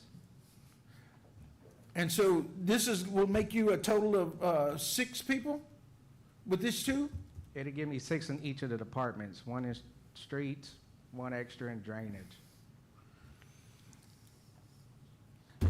As it is now, David, do you have employees that are doing dual roles? Yes. Maybe working on a street today and drainage next week and cutting grass in a park the following week or the day or whatever? They're mainly helping out in both departments as far as streets and drainage. So I've got, you know, we pull some of them to help with potholes. We pull some of them to help with drainage. It just, because we're so understaffed. So For you, what would be the ideal, if you were to, you know, the To- employees that you need, how many would you need, honestly? Just honestly? to be like it used to be, Yes, so we can take care of all the crap that we have out here. I would probably honestly say at least quarter more than what we got now. So 6, just in those 2 departments. Well, you're already asking for 6, but that's That's a 6 total for Three. the whole public work. 6 in each department? Or No, what, no? 2 in each department, for a total of 6 for all of public works. Streets and drainage is just Got you. one side of public works. So So you just have 2 in streets and drainage? I asked for 2 extra employees. Wow. Answers the I would- question. I would love to get more. Believe How me. many total right now in streets and drainage? 2. No, No, he has more. I've got No, he's asking for I've 2. got 8 employees. Asking for 2 more. 2 supervisors, so 10. We have 10 total. 10 total, And but you have streets and 2 that drainage. works in streets and drainage, right? No, I'm asking for 2 new employees for streets and drainage. You're asking for 2?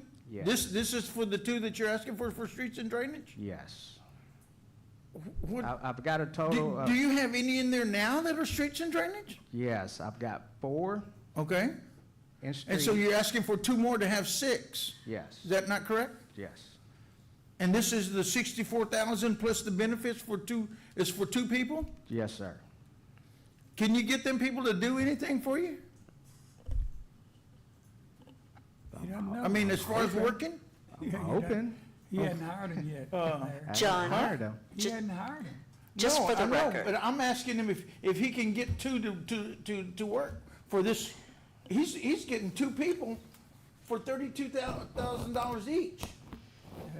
That's what they pay. I mean, That's- that's hardly above the level for living. So just for the record, how many total employees do you have in streets and drainage right now? 10. 10. I have 10. 10. So, and he's asking for 2 more. You just got through telling me you had 4. I have 4 in streets and 4 in drainage. Or you 4 say- in drainage. Yes. So Where's the parks ones come in? the Are parts they, that- are they included in those 8? No, No, different division. So you actually have 8 people working for you? I have a total of 24 in public works. No, but I'm talking about streets and drainage. So you have a Yes. total of 8 people? Yes, as of this moment. I've had an issue over there on Oak Street. The sidewalk, Do you know where it's at? yes. Oh, Across that little store, that sidewalk. we're- Yeah. We're working on yeah. that. Can you tell me why nobody's been there for over a month? Weather, Huh? we got weather issues and then other projects. Oh, that we're- okay. We're trying to schedule that one in. Yeah? And we I have- kind of know the reason why y'all haven't been there. I know. I mean, that's no, Yeah. I'm just asking you to see if you're going to tell me the reason. That's why I want to know, John. I'm not begging down on you or nothing like that. I just want to, I want to know, I know the reason. I mean, just, but anyhow. We are trying to get to it. You know what? You can fund this guy 4 people as far as I'm concerned.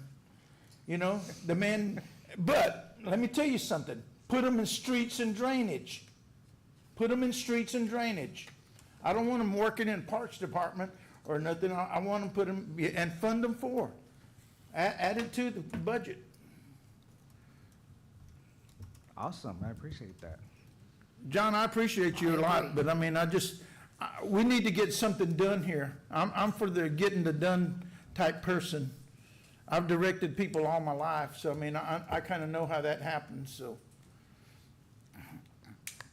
But I appreciate everything that you've done, but when you get to Oak Street, let me know when you can get to that. I'd like to look at that. Yes, sir. I know how, you know, why it's been basically not handled, but thank you much. Let me say this, my brother Pat worked for the city of Freeport for years, and during his employment, they cut the number of people in half, and they've never replaced them. Never replaced them. So in other words, they have half the amount of people doing the same work that are full. They're so understaffed till it's crazy. They're going from job to job to job. And we need to do something about it. I mean, if we want to take care of our city, then we need to spend more money than what we're talking about spending to do that. We can't do that without money. Got to have money. You got to have money in order to hire more people, because the work is there. The work will always be there. But we can't do it with the amount of people that we have. And that's just the way it is. That's a fact. So it's something that we need to do, Jared. We need to do something about that. And now's the time to get started doing it. You have worked in that field for the county for years. You know what that takes. Yeah. I know what that takes. I mean, the city needs to know what it takes to get that job. And you're not gonna hire somebody off of the street for no 20 or 30 grand that actually has the experience. And here's the deal, has the experience to do that job or to run the job. That's gonna take some money. But You know that and I know that. I mean, it just needs to get done one way or another. I mean, y'all just hired an administrative assistant and paid them all that money when this right here, this is where it need to go, right here. This is how you get it done. The position that he's requesting is a Tech 1 position, which would be someone green, someone coming in to learn. Well, Yes, yeah, sir. and that's And what he be- needs. Yes. If he's got the experience, then he needs some manpower. Yep, I call them Indians. There's a lot of chiefs a lot of chiefs. and sub-chiefs and assistant chiefs. I would like to correct a comment that Councilman Rosso just made. We decreased the employees in half, but you said, and we're getting the same work done. We're not getting the same work done. No, you're- not getting it done, but the work is there. The work is The still work is there. still It's there. not getting done. And that is, has a lot to do with why we're in the condition that we're in when it comes to the infrastructure. Yes. The work is always gonna be there. With our crumbling infrastructure, the work will all be there. It's gonna get to where there's gonna be more work than we can handle. Any other questions or comments on, where are we at? Streets Department, Streets and Drainage? Oh, good. I've just been told that lunch is here. And I was, prior to being told that, I was gonna suggest that we take a little break. So, it's 11 o'clock. What do you say, 30 minutes or so? Do we want to do Service Center real quick, and that completes this division before we take a break? Yes, I don't want to have do to. Service Center. Sorry. Okay, John, while you're still up here. So for this department, he requested a mechanic helper position and then also a work truck to replace the aging fleet. Same thing, we just made minor adjustments to reflect overall departmental needs here. And overall, the department is looking at an increase of $52,819.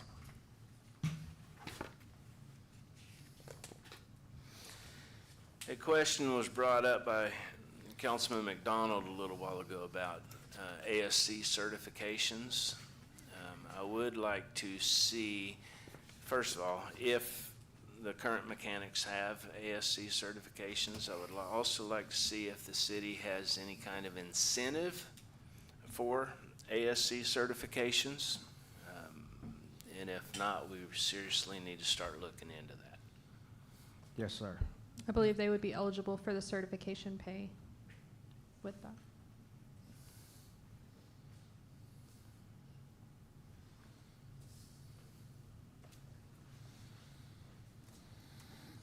So, anybody have any questions or comments on? You gonna get you the another service helper? center? Hopefully a mechanic helper. So I can get him on all the small projects. A keep our- mechanic? No, I agree. He needs, somebody there needs some help. I mean, you, how many vehicles does the city own? You probably need two. We'll start with one right now. Yeah, but you're just needing one right now, and then you need a vehicle, right? Yes, sir. And this one here is you have another one that's over 17 years old? This one has 211,000 miles on it. How old is it? 2008. You're sure good, John. Yeah. 2008, and a service vehicle, okay. Damn near 18 years old. You're good. As long as they last that long. I say fund it.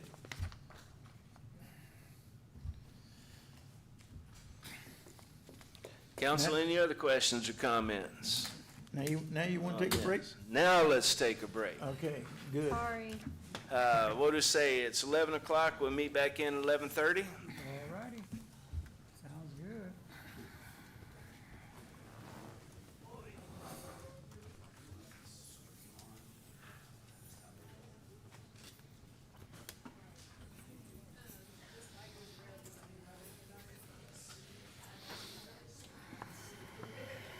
Get her there? Oh, my favorite one's coming up. Okay. What's Well, that? you probably gonna have to pick her up. Community development? We're just not ready for that.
Surfside city manager just quit.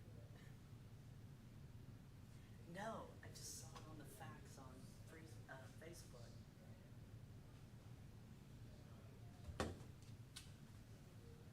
Yeah, back in January. I didn't even read it. I don't know. I didn't even read it. I just saw. Like, holy mackerel. All right. Wow. Wow. I'll read it. Check it out. I gotta go back in. Coming back online at 11:30. Okay. Yeah, they're different.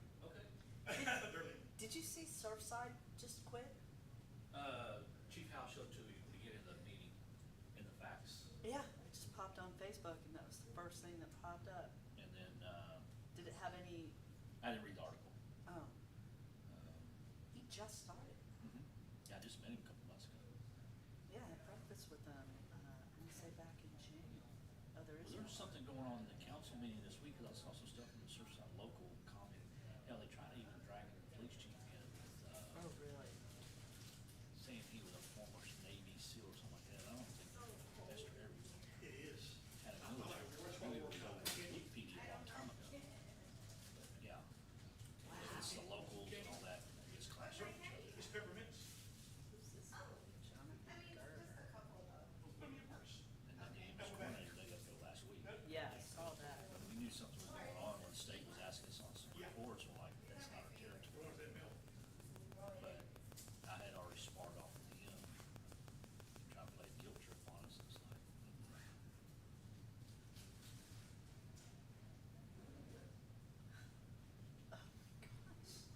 stuff to talk about.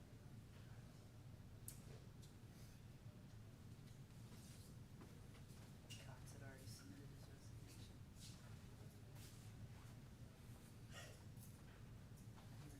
Resignation will come in July. Something like that. Wow. Surfside city manager just quit. Do what? Surfside city manager just quit. You just quit? Yeah, he resigned. You just got an email or?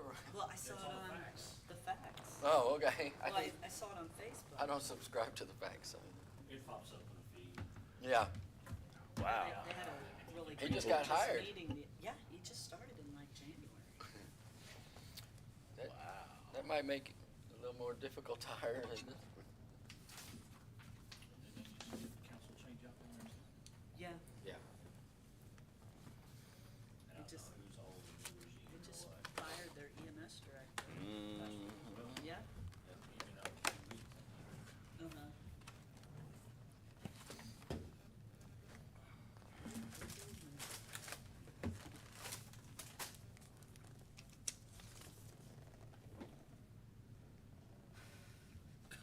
Well, the small cities like that, a lot of times they don't have city managers. Yeah. Like the The mayor is, yeah, he's the first one. You know, the mayor is the one that actually runs the city on the general A cities like that, and then the day-to-day is usually like the city secretary.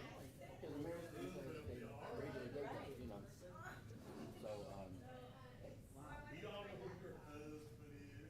He runs the building, we know. We in his house.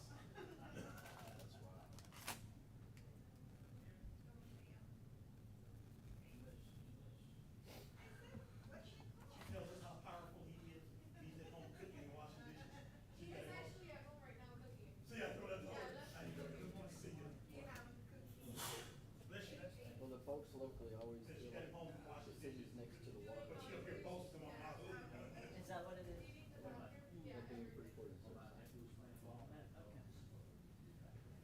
That's what the rest of the county, would say.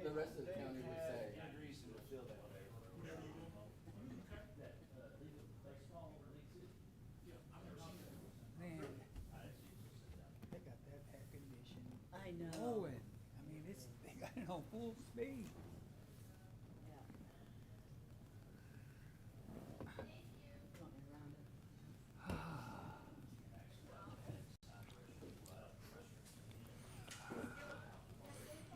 It is 11. Mics are off.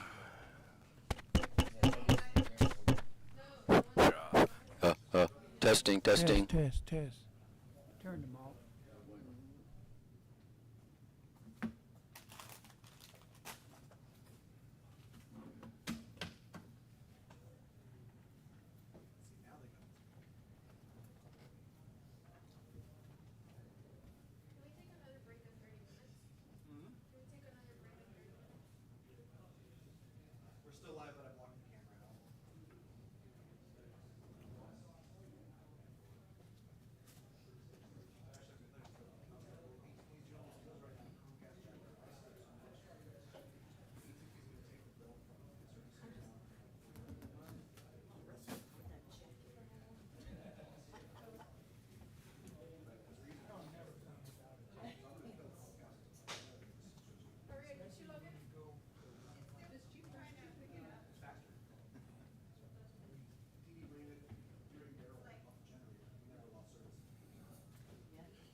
Well, so I have to do equipment to replace the issues. I have to have time to install it.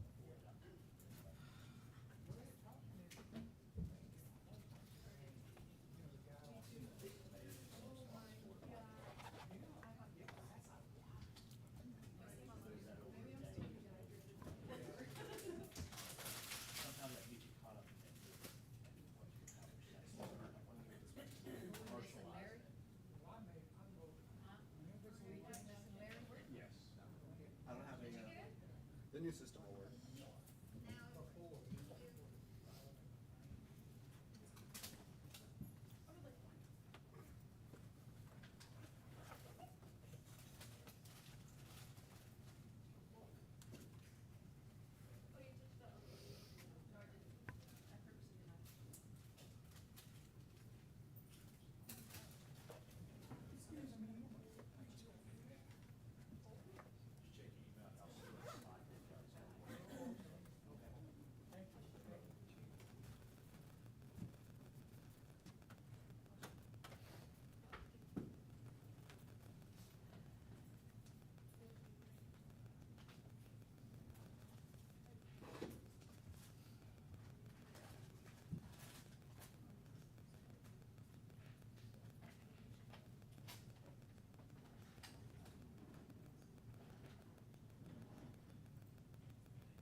All right, it is now 11:38, so everybody got a little bit of thawing out time and something to put in their belly. So, Ms. Hurst, let's proceed. Okay, we'll move on to our Community Development Division, which consists of the Community Development and Main Street Departments. Good. Okay. And we'll start with the Community Development Department first. There it goes. The department requested the changes before you now, a new Chevy Tahoe LTZ, a new 4x4 pickup truck, a plan reviewer and permit coordinator, dual title position, but one role, and then a building code supervisor position.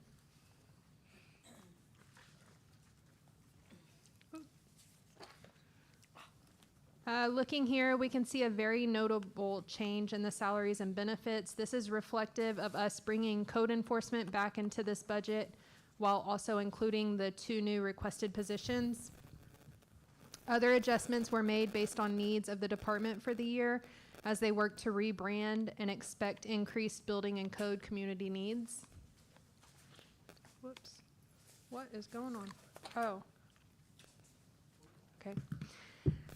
Here we can see a few more small adjustments reflective of those anticipated needs for the year. Overall, the department has an anticipated increase of $519,211. And Mr. Harris is available for questions that y'all may have.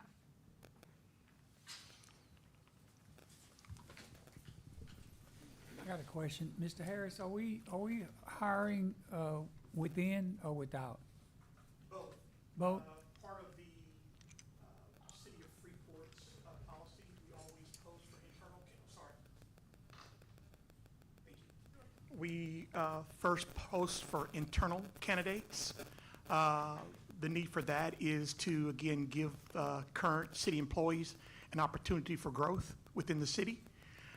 If we can't find qualified candidates there, then we seek out for employees in hiring. Total employees you have, total. Total employees currently, right now, we're looking at today, 7.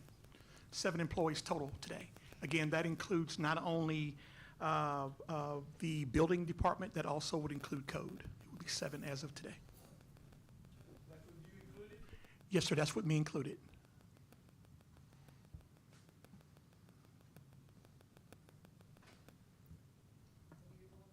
So you're wanting another permit coordinator? What is that Yeah, position? so, What does that entail, or what is their responsibility? yes, sir. So right now, again, as I've heard every department come here, and it seems to be a, council currently agrees that, the city, same thing with my department, other departments, that we feel that we are understaffed. And currently, right now, the city does not have a permit reviewer. That person is actually standing here, that's me. I'm the permit reviewer. That's why there's multiple hats that I do, besides being the one over course inspections, plan reviewing, occupancies, and I could go on and on. But typically, as our surrounding cities, we're really trying to enhance businesses to want to do business here in the city of Freeport. And what that means is, turnaround's big when somebody's submitting plans for construction and that type of thing. The expectation for me, for the department, is really a 3-day turnaround. If someone comes and submit a plan, we're able to plan review it and approve that and get it back, get the contractor up and working within 3 business days. We're unable to do that for a number of reasons. Currently, right now, those reviews come to me to do the plan reviews. My past, through my career at the City of Houston, I served as the senior plan analyst for the City of Houston for a number of years. And so I do the plan reviewing. We do use and rely on external reviews, especially when we come to certain skill sets. I do everything except plumbing. Plumbing, we rely on a third party for plumbing, as the city has always. Well, I say always, it's been a number of years since they've been able to have an internal person doing that particular review. I want the experience to change when, and we have, within the community here, we've seen a large increase on permits coming in. The requirement that's needed to apply for a permit, sometimes we don't get that. You know, again, an example would be, we have a homeowner who wants to do a driveway, something simple, a driveway, or a roof. And they're unable to give us what we need for is knowing or walking them through that process of helping them have a good draw, you know, your rebar size, your spacing, and all those type of things. And so we don't have anyone, I personally have done, you know, we got a little laugh in the office. I got like a cow trail from my office running to the front lobby back and forth to try to, again, increase that citizen experience. We're not trying to have people where they're afraid to come down and get permits. They'd rather try to do it on the weekend and that type of thing. Having this permit person, it takes a lot off, number one, my plate. It will allow that's just that experience of someone coming into the office where somebody's there to help them draw it out for them. This is what you need to kind of walk them through cradle to grave instead of doing those things on the weekend. Again, I don't try to mock what other cities surrounding us are doing it, but you know, that's what Lake Jackson does, that's what Angleton does, that's what all our surrounding communities do. They have someone when you walk through the doors ready to help you right when you walk through, and that's what we're trying to do. And this person here would, again, the more advanced reviews I would continue to do, but again, it's more or less helping our everyday, our homeowners here in the city of Freeport to be able to get through the permitting process without being afraid to come down. Council, I would like to say that this type of customer service is something that the city has been lacking for years. And if this position cures that void or fills that void, then it would be well worth the money spent. Yeah, again, I appreciate your words, Mayor. Again, I'm one of those guys. I understand the assignment. That was one of the biggest challenges that was presented to me coming here, is how do we change the perception of code within the city of Freeport? How do we change the customer experience within the city of Freeport? They honestly felt that a lot of businesses chose not to do business here because of that. And again, this is part of something that will change that whole experience. I would like to say that, you know, our small team that we do have, we've done the best we can with what we have. But there's an opportunity as we talk about growth, as we talk about rooftops coming into the city. This is what we have to be able to, again, have people feeling comfortable to be able to come down and talk about what can we do to help them improve their properties through proper permitting. And there's always been a misconception of what we do. And every opportunity that I have to get in front of the mic, I really try to educate people about what does code and community development really means. First of all, we 100% work for the citizens here in the city of Freeport. We're the ones that are out there. It's a great deal because what we do is we actually oversee your project from beginning to end. I can't tell you the number of times where we've had citizens that have hired contractors or someone that they trusted to come in and do proper work at their home, and they're left with nothing. And basically what we do is we manage that project for you. We walk you through it from cradle to grave. We bring you in, we make sure you're getting what you're paying for, and it's something that not later on down the road that you're going to cause you problems where you're back spending money. I mean, we've had some situations, and again, I'm very compassionate about what I do. I've got cheer bumps going up my back right now because I've seen where people have been taken advantage of behind contractors, spent their last dime on, thought they were going to get something, and no permits were done, no TDI has insurance, and then now they have a home that they can't even sell because there's been all these upgrades done. It doesn't meet code, it doesn't meet compliance. And again, I feel that our citizens here, for whatever reason, again, this is my personal opinion, it's gone too long. And so my word is to the citizens out there, we're here. We want to be able to help you get it right the first time, and we're working for you. Permits are cheap. Average permit, probably, if you're talking about electrical of a homeowner or a sidewalk or a new driveway, we're talking less than $50. And with that, we go out and we inspect it, we make sure your contractor is qualified to do the work, and we oversee your project from cradle to grave. And you've got a good product at the end of the day. Thank you for that, So Mr. this Harris. building code supervisor position, because you have one for a planning reviewer, permit coordinator, then you have a building code supervisor. So what is a building code supervisor? What is? Yes, ma'am. So What are they gonna currently, do? yes, ma'am. So currently, how the city is set up, we have one inspector, well, really, I could say two now. We had one, we just hired one. We were, a young lady that came from, at the time under code, came to us and myself. So we have two people that for lack of a better word, I call boots on the ground. We're the ones who are actually going out there and doing closeout, if you would, after the jobs have been complete, going out there and making sure that the jobs have been done to spec and done properly. So your first experience is coming into the office with a plan. Once your plan is approved, then the contractor or the homeowner goes and do the job. At the end of that, then we have to go out and what we call doing a final inspection, and that's going out to verify that things were done properly. And if that's the case, then we're able to sign off on it. With this code enforcement, what the building supervisor does, currently right now I manage that also. So that's another hat that I put on.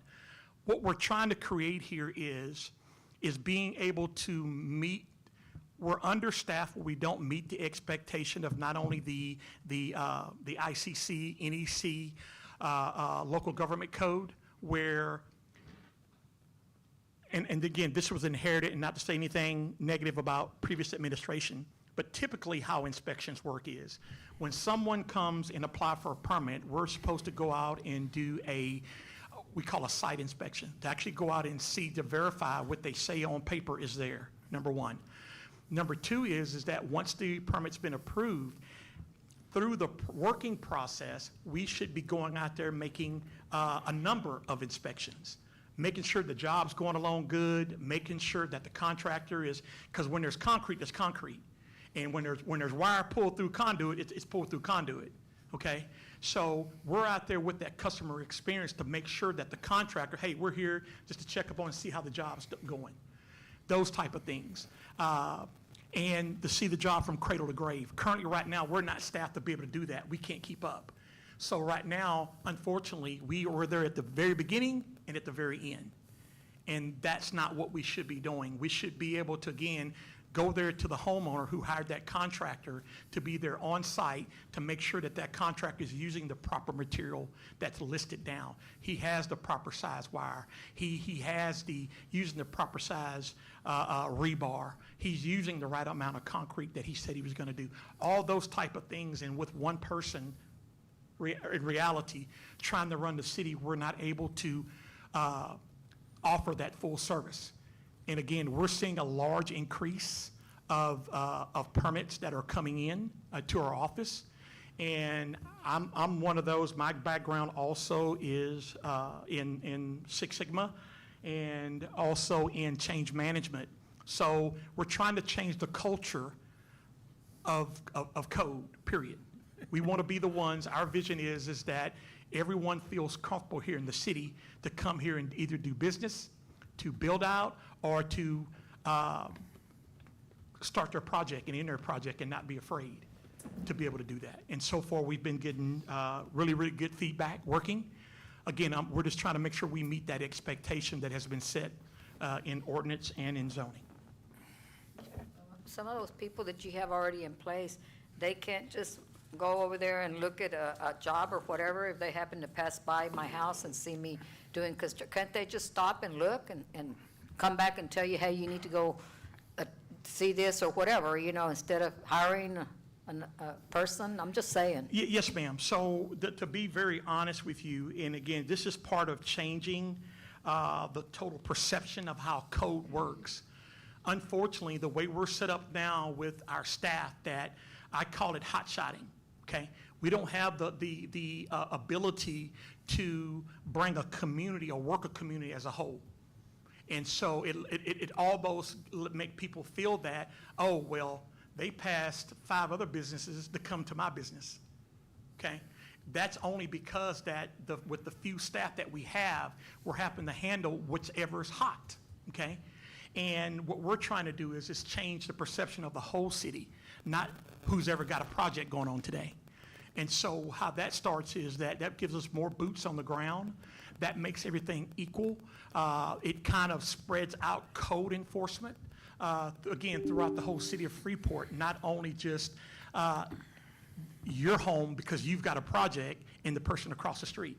What we're trying to do is, because we know, if you haven't, I mean, most people realize now, says, you know, why does this code, they see us on weekends. I mean, we're here. There's nothing not to see our code enforcement officers driving around on a Saturday or a Sunday. Again, because we know there's a lot of building, a lot of contracts that come on.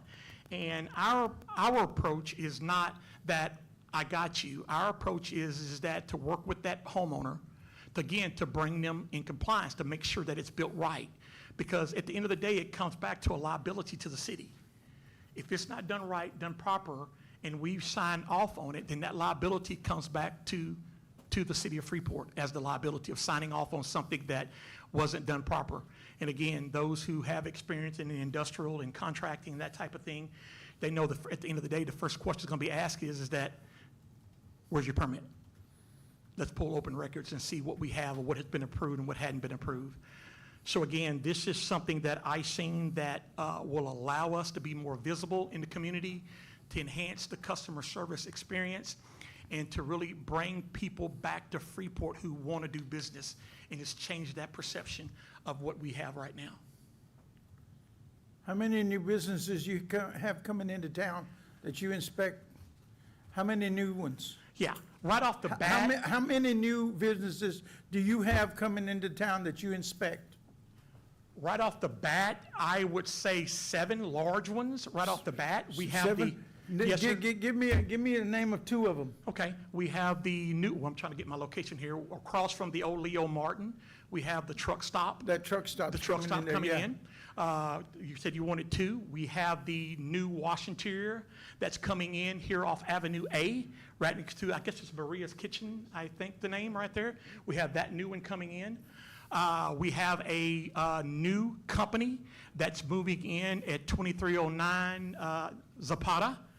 They're moving from Jones Oyster Creek coming into the city of Freeport. This is a complete industrial company. These are large projects. We have the Gulf Mart that's across from the port. They're putting in right off maybe an $800,000 expansion there. They're redoing that whole store. That little small store, it's going to be a complete, I don't want to call it a truck stop, but they're adding new pumps, they're enhancing. A lot of this is coming from, again, with me not knowing, but me just visualizing. I can see what the port's doing is, you know, there's a reason why we've got all these service stations coming in, and why we have, because they see the traffic. You know, state highways don't come in unless they know something, you know what I mean? And so we're experiencing that. We've got a number of homes.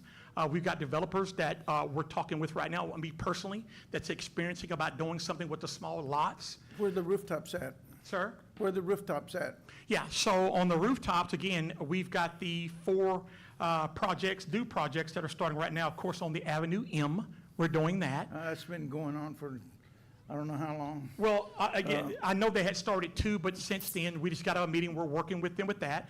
I did present before council. I do the replats also for the planning and zoning, and which approved replats that are coming in, that we've got people literally coming back to Freeport wanting to build homes here. Yeah, I have a man that wants to come into Freeport and can't build a house over, and what was that, Gulf Boulevard, South Gulf Boulevard?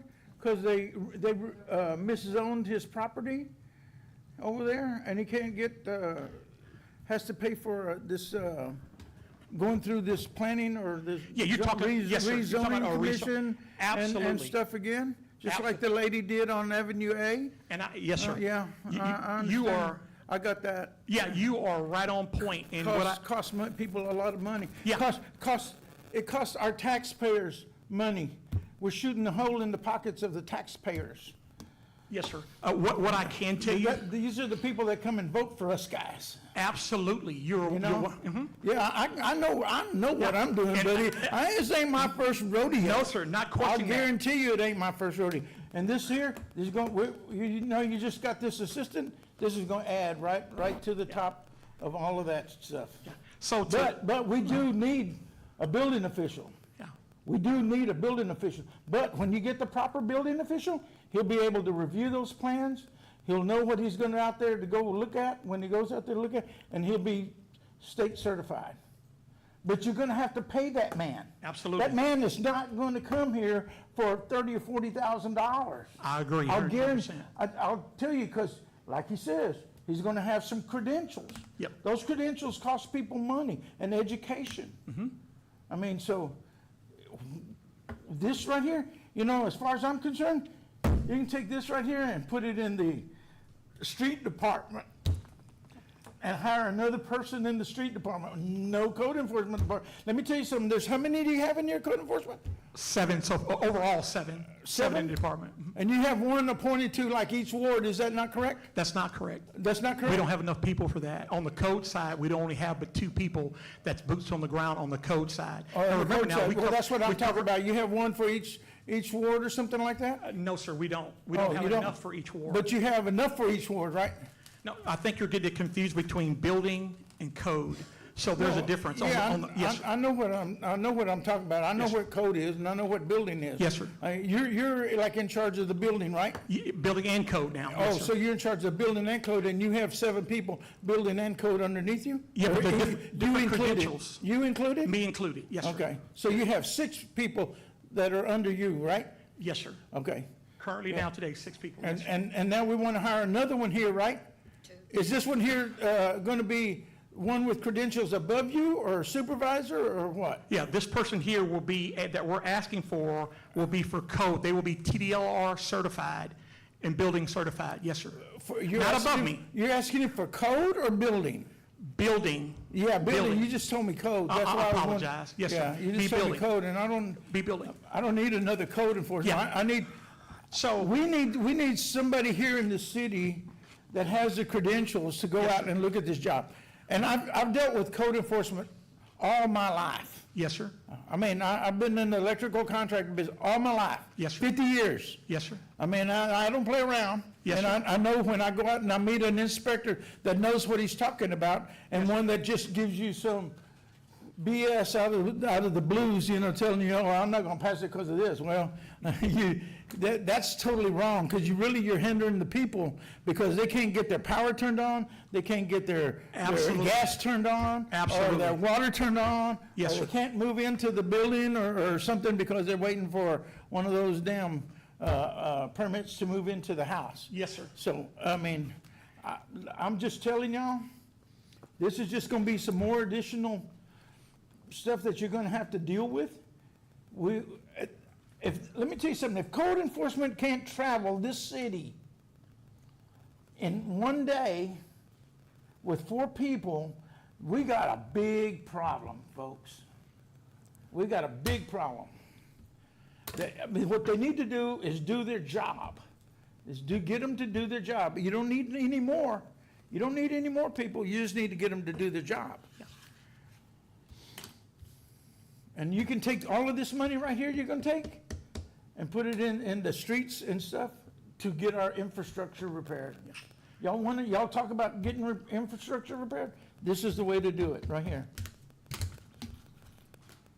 Okay, so I will say that I think me and Mr. McDonald are saying the same thing, just in a different way.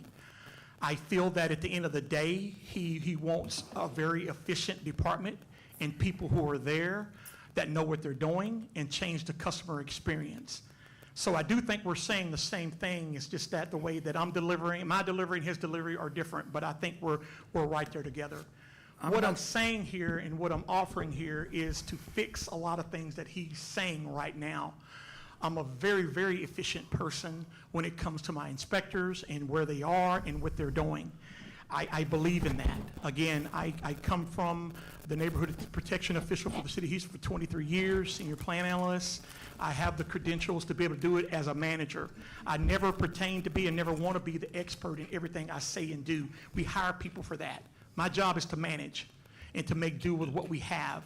So his concerns, that's what I'm up here for, to make sure that we address it. I think a lot of things that he sees, a lot of things that he's saying, that's why I'm not debating him, because I agree. This plan here will fix that, what we're trying to do. Make sure that and we're the backbone of this city. We have to understand, you can't do anything in the city without an occupancy. You can't do anything without inspections. When we bring new businesses into this town, when we bring new rooftops into this town, we want to be able to do that and change that experience. Y'all run businesses out of this town. He did also open up by saying about the individual 2 properties on Avenue A and at the end of Gulf Boulevard. But what I would challenge is each one of those 2 particular situations, those people receive the excellent service, and they were very, very happy and commended our staff and how that they were handled.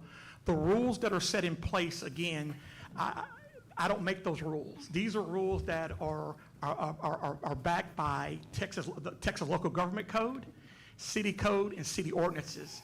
And again, the council that I stand right now before have the ability to change that. Again, I can't go and just change how we do things. It comes before council that receives a vote. I can't allow someone to go in because council has placed zones in wards throughout the city of Freeport. And there's a process that anyone has to go through to be able to make that change.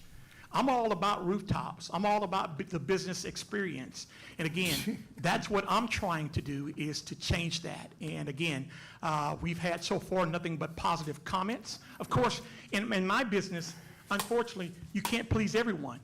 And I'm not here to do that. What I'm here to do is, again, what the ICC says, what any codes and regulations that the city has adopted, I stand by that. And I feel that a lot of the problems that we're facing today is that we didn't do that. We can't, it's not a Reggie rule, it's what's written. And if anybody knows me, I'll ask you real quick, well, let's go read and let's see what the ordinance says. Let's see what zoning says. And if we can do it, we can do it. And if you can't, I have a way that we can go into appeal that, whether it's a replat, whether it's a variance, whether it's something that goes before planning and zoning, boards of adjustments, all of those tools that we have to get every citizen what they need or what they want. That final decision is not Reggie's, but my main concern is that when you come to community development, that you are getting the service that your tax dollars are paying for. Well, number one, I've already had them, they're gonna reschedule that to meet about that ordinance that they have where they rezone that property, and it's already gonna be put on the agenda. I've already talked to the planning commission, and I've talked to Mrs. Nicole, so we're gonna revisit that pretty quick. Councilman, we know we've got the one done, the one on A. No, I'm talking about revisiting the ordinance, because where that was rezoned, where Yes, sir. Back where in they changed the 2022. zoning, and it Yes. all became residential property. sir. You can't build on it if it's zoned commercial, and Yes, they went sir. through there, and that was one of the problems that we're having. I agree. And nobody did nothing about it. I And I've agree. already, since we appointed those people, I've already talked to 2 planning commission meeting people, and I've talked to Ms. Nicole Medelis over there about this situation. Yes, sir. And we need to fix this situation, and we're going to fix it. I hope you do. I mean, I agree. It's on the agenda now to get it talked about, discussed, and get it fixed. Wonderful. We're hindering, the whole deal with this situation, we're hindering all of our taxpayer people. And this right here is just gonna add to their hindrance in their tax paying. It's going to help Because them, it's not gonna really help gonna do them no good. If you had the people there to do their damn job, you would be a whole lot better off. And another thing, if you'd had the credentials and had the experience to have that job, you would have known how to look at plans. Sir. Those are things that have happened Well, with me for years. Okay. This, Mr. McDonald, in all due respect, sir, I am overqualified for the job that I hold. And Well, let's move on. sir, seriously, I would appreciate if, again, I've never met you, the day was the first day, and I'm getting where I'm offended by you attacking my character, sir. I'm a good person. I love Freeport. I'm here to work for you. I don't understand where the anger comes from. I don't. But again, I'm here to work with you. I just want to go on the record by saying that. I'm a professional. There is no anger here. I'm a This professional. is, I'm a Doge person, and this right here, let me tell you something, this right here just adds to the bureaucracy. Yeah. This is right here adds to the bureaucracy. If the people there in your staff can't do the job, you know what? You need to get rid of them. Yes, sir. You need to write them up and get rid of them. We're looking. We don't need to add more. Yeah, I've only been here 7 months, and we're looking at all of that. Again, first of all, we're trying to make sure our people are properly trained, and they were given the proper opportunity to be trained. And as you're going to see in the budget here, that we're asking for more funding to be able to make sure that our people are properly trained. Let me see something. When I got trained, Yes, sir. let me tell you, I did an OJT, and I had my On-the-job training, for those who don't know. That's the best. Okay. I That had is. one of the best teach me. I agree. My father. And let me tell you something, I went and I took my tests and I passed them all. But those are credentials I have in my pocket. I carry those credentials still to today, even though I'm retired. Yes, sir. But let me tell you something, they don't come easy. And I got those because I know what I'm doing. Yes, sir. And I proved to them at the state level that I know what I'm doing when it comes to that. But that's what what I can't stand is a person that doesn't have the credentials out there to come and tell me what the hell to do.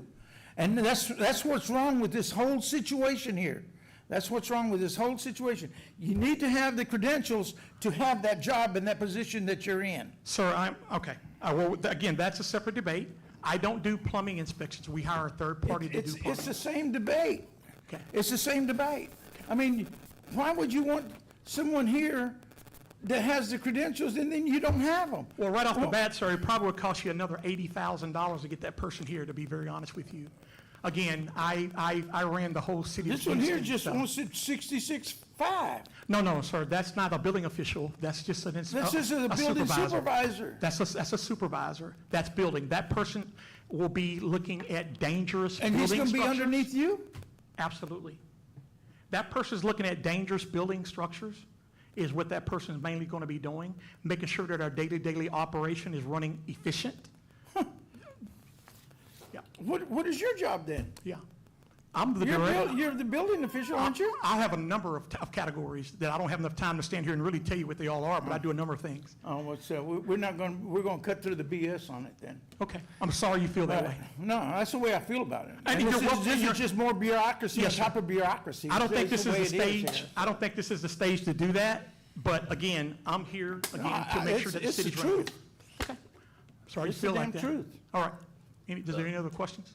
I go back to the statement I made previously. If it improves customer service, which is one thing that we have been lacking, then I am for doing what you're doing. Absolutely. Thank you, And, sir. Councilman McDonald, and I know you had mentioned earlier that, per the charter, we are not to direct the directors. That doesn't I'm keep. not directing. I know. I'm not telling him how to do his damn job. I'm not asking you to, but I'm saying it does not keep us from stopping and talking to them. And It's not my job. It's her job. I'm aware of that, but. I'm one of her bosses. But That's the way it earlier, Mr. Harris had asked if, I don't need no okay. All right. communication between me and her employees. I'm sorry. That's the Yeah, way it is. You It's know, in the- again, I don't know, is it it's in just the me charter. standing here? Again, because, you know, I don't know, is it just me standing here? What the problem is, but again, I've worked with every other, and council members up there know, including our city attorney, that I've worked with them on numerous projects. Their concerns are my concerns. And again, I feel that, you know, hopefully at the end of the day, I guess it's kind of like my grandson, boy, he just, I'm Pawpaw, but he just couldn't stand to see Pawpaw. And I said, you know what, at the end of the day, me and him gonna work good together. And guess what, we work real well together. Again, I'm sorry, I can't make excuses for Mr. McDonald and how he feels, and I support how he feels. But the only thing I say is that watch us work and watch what we do. And then I think it's going to change his perception of who I am as a person and who I am as a professional. And that's all I can do. Well, I'm not attacking your character at Okay. all. Yes, sir. You might love Freeport. I mean, I know I love Freeport. I've been here for 73 years. I don't know how long you've been here. Yes, sir. But I mean, I was born and raised here. Yeah. I've seen it when the damn businesses were downtown and they were flourishing. You cannot bring that back.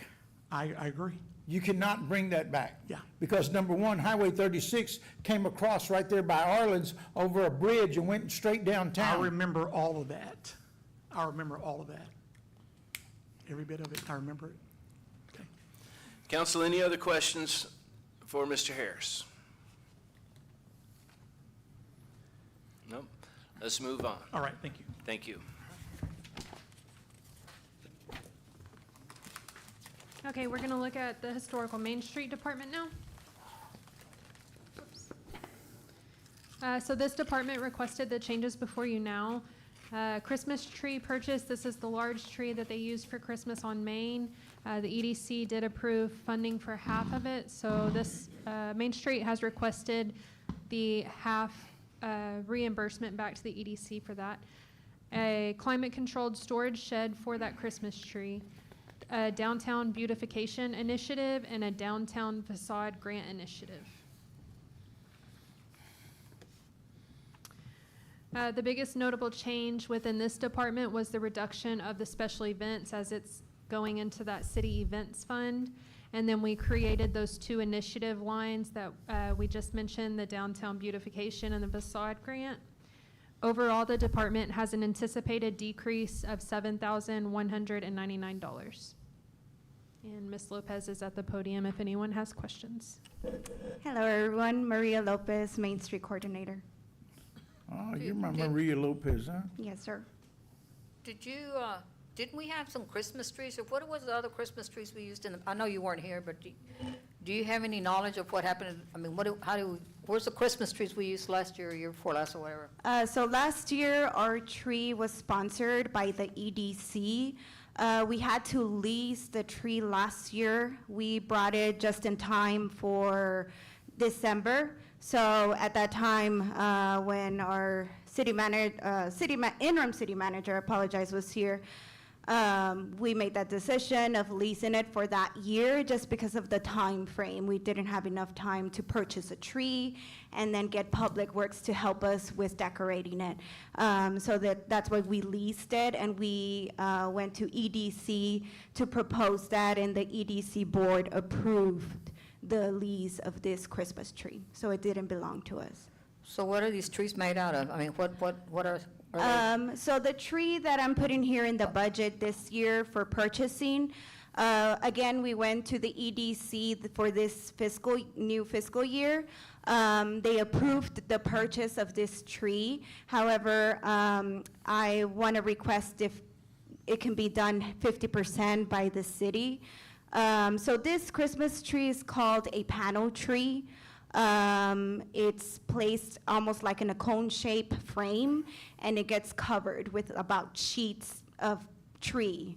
And then it will include the ornaments, and it's a pre-lit tree. And we will work with the streets department or Public Works to help us put up that tree. I'd like to ask John, have y'all had any, I mean, do you know what she's talking about? Because evidently, if they get this, it's going to fall on your back to put it up and all that good stuff. Just curious. It does.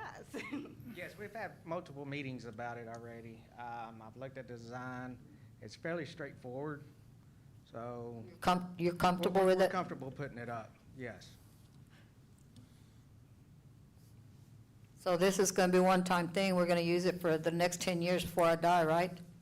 Just kidding. Yes. Yeah, we're hoping about 10 years. I just made that up. Take care of I it. made that up. Just kidding. This for downtown in the park, Yes, sir. right by our area? Yes, our area. Good. Okay. No, I was just making sure that you were aware, and, because it's gonna be your nickel. You know, you're gonna have to be responsible for putting it up and taking it down and decorating everything. I just want to make sure you feel comfortable with it. Yes. like I said, we've had multiple meetings about it, so we're good. I have any more questions? On the climate-controlled shed, to store it, is that something we're gonna put on city property somewhere, or are we gonna look for a storage facility that has climate-controlled and pay monthly rental? That one, we have a few options as far as putting it on city property so that we're not having to pay. The only thing it's gonna cost is, of course, purchasing the storage. Set it in like a mini split so that it's climate controlled and running electrical to it. So we haven't decided on a location yet, but we've got a couple of options that we can go with. I was just curious as to how that was gonna look. Is the old PD still climate controlled? No, sir. So it's not, it's just storage area? Yes. It's, What do we have stored in there? right now I have a lot of my, Christmas decorations in there. A few extra tables, chairs for rental properties, River Place, Velasco. Some of our flags that we put throughout town. So the They're stored in mechanical there. system has been removed out of that building? There's still electricity to it. But the building is kind of getting old and in disrepair. Kind of sketchy going in there sometimes, so we just don't have another location to store all these items from Public Works. Couldn't So you I'm like just the say? mayor, where are we gonna store it then? Yeah, would, that building, I know you say it's disarray, but does it have a window where you could install an air conditioner on there? Yes. It had a system when it was PD. Yeah, I knew that, but I'm just saying, he said it's no Yeah. longer operable, but, So, you're basically, Maria, out of storage at the museum or next door to the museum on those pieces of property that we have there? The piece of property next door to the museum? The Heritage House? Yeah, wherever that, no. Behind where- there? I was talking about where that, parking? no, next door to the museum, there was a building where they had they used it for, to start a business. Right next door to the museum? Is it the? It's in the same building as the Ned museum. Hickey Education Center now? Oh, is there- that- Yeah, it's it's, the oh, Alternative yeah, and it's already, Education it's Center. being used, yeah. Oh, okay. Well, that's where I'm off a little bit, but I know where we at more or less, so. One place that might want to look at is just like I asked Reggie to go through the museum and look in there, see what's in there, because I know that they have a lot of stuff stored back there that probably we don't even need. Reggie, whenever you get out there, just pay attention and see what all they have in the back. Yes, ma'am. It's part of our action plan to go through all city facilities and buildings to make sure that they're up to par. But that might be enough. I don't know how big this thing is that you're talking about, but if it's in a storage shed, I mean, it'll store, you can store it there. It's gonna be pretty good size. Oh, is it? Okay. And, $3,800 is not much for a air-conditioned storage facility. Yeah, but where are you gonna put it? I don't That's think not the that's the problem, is where you're concern, gonna it's put just it. where we're gonna put it. That's, the problem is not the $3,800.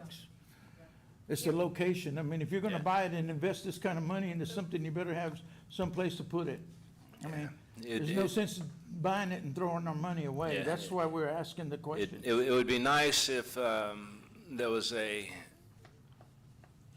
corner at Public Works that we could put it in. That way it's behind a fence as well. That's a good point, yeah. The location at OPD behind there, it is fenced off, which, since OPD does have power, we could tie into that with this storage. So that way, in case anything happens within that building, nothing's getting damaged, because this building would be separate outside. So Yeah. that may be a good location that we can look That at. may be an option, So, yeah. like I said, But we it's- need to find a place, if we're gonna make this kind of investment, we need to know where we're gonna be able to store it. And you're gonna need it when you get it anyhow, hopefully before the holidays come in, you know, I'm all for it. My problem is, look, guys, I've taken care of my tools and things that I bought all my life. I'm not a disposable person. I drive my trucks till they get old, and when you run them out, and then you get another one, you know, because that's the way it is in the service. Same thing with my tools and any else, other things that I've had. You use them till you end of life, you know, so I know the government sits there and they can, well, we can buy another one, but I look at taxpayer dollars, and I'm all for this. Don't get me wrong, Maria, you're gonna find out a lot about this boy right here, but, you're gonna need a place for it. I mean, I'm all for this buying this Christmas tree or whatever, but we just need to find a place for it. I'm just, I take care of things once we get them, so. We'll narrow down a few locations and. What's update- this and downtown update the- beautification initiative? We've got two, a 20,000 and a facade grant initiative, Yes. Maria. Let me get to my notes. As soon as I get into there, I'll figure all this out, but I Okay. just need to have a meeting with you guys on this end of it. All right, so we're requesting 15,000 for a downtown facade grant program. So. For any building? It would be just for the Main Street district. So what these improvements may include are exterior painting and restoration, signage improvements, window and storefront rehabilitation, lighting improvements, awnings, historic restoration elements, accessibility, or exterior beautification and code-related improvements. This will be just within the Main Street program, and they'll qualify if they fall within that district. We have a Main Street district boundary map that I've shared publicly, and we have on our website as well, so people can learn what area we focus on. And this is to encourage property owners to apply for this grant, so they can fix their building. And it's a small amount that I'm requesting because it's an initial project. We want to see how it turns out. We will create this grant similar to what the EDC offers right now, which is the business improvement grant, but this would fall under Main Street. We want the Main Street program to strengthen, and by doing this, we believe that we can help those property owners, motivate them, and encourage them to fix their building, even if it's something very minor. Yeah, I own 2 buildings down there by you, so I know all about that. I look forward to see that, and I'm gonna help you. We're gonna facilitate some of this for you, so we can get that downtown looking a little bit better. So, as soon as I get on that board with you, girl, we're gonna make some moves. I got some good people there. I have no problem with this one. Council? You can fund this one. Larry Boys is good. Any other questions or comments for? Thank you, Maria. Thank you. Look forward to seeing you, girl. Thank you. Thank you, Maria. Press on. Okay, moving on to Administration. the administration division of the city, and that's gonna consist of our mayor and council department, administration, and IT. So first up, we'll look at mayor and council. So the change for this year is that previously this was budgeted within the admin department budget. This department was already created, but stopped being used several years ago. I felt that it was best to get it back in its own budget, so I moved y'all back out of the admin and you're in your own budget again. So all amounts budgeted here were based on actuals. The only thing that I plugged in as a placeholder for y'all's phone and hotspots on your iPads, I'm still waiting for a total from IT. But other than that, this one should be done. We're gonna have some more reams of paper. I couldn't figure out how to use the iPad. Same here. We need to add some money for more paper. I agree. Copier paper.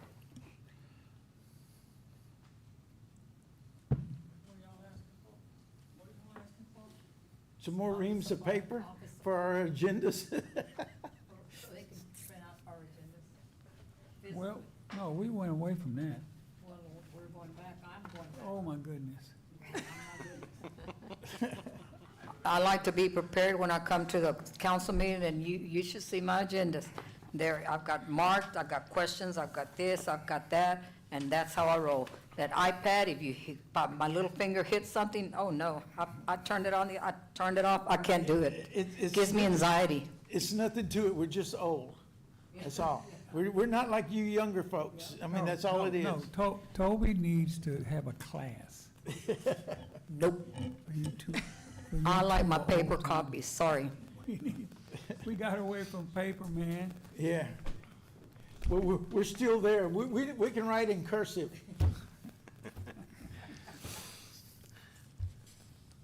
All right, let's move on. Okay. I say fund it. We're going to look at the admin department now. So the only changes for this year were I adjusted line items based on actuals and then moving the mayor and council expenses over to their own department. And looking at this one, we're going to have 3 slides total. There's a notable increase in the professional services.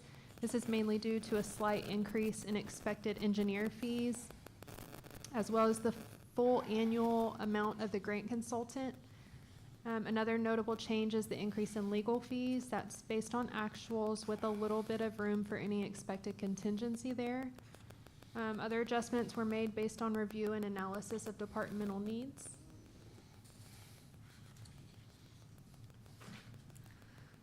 Looking at the second slide, we just see that some more adjustments were made based on departmental needs. The Super Feast event cost line was also removed, but put over into the city events fund. And then on the last slide, you can see a couple more small adjustments. And overall, the department is looking at an anticipated increase of $87,169. And I can try to answer any questions you may have for this one. Council, any discussion on this portion of it? Yeah, that building rental, that's there for this budget year for 2026, that's $325,000? Is that for the building that we're in now? Yes, sir. That's our payment plus what? What's the $25,000 for? I know the payment's $25,000 a month, that'll be $300,000. What's the other 25 for? The payment, it's not 25 flat. It's not? No. What's it, over it? Yes, it is. Oh, ooh, Lord have mercy. Boys. Okay, thank you. That's what I wanted to make sure of. Yes. Also, that electricity there, is that electricity including the old downtown city hall? Or is that just there at the building? I see the lights are on down there. I mean, are you funding that I electricity bill believe through there? that we have not received directive. Lily, correct me if I'm wrong. It's still on down there, right? Okay. Yeah, we haven't received any directive to have it shut off. I know one of the main conversations Dr. Kelly and I had was when we spoke with insurance, should something happen to that building today, they would have a good claim for it being abandoned with no intent to return. So elevator maintenance is still paid down there to show good faith that the city hasn't just abandoned it. What I'm asking, is this money for the electricity here, is this money including the electricity for the downtown city hall? Yes, sir, that's what I just said. Okay, that's, you Yes. answered my question, thank you. Yep, no problem.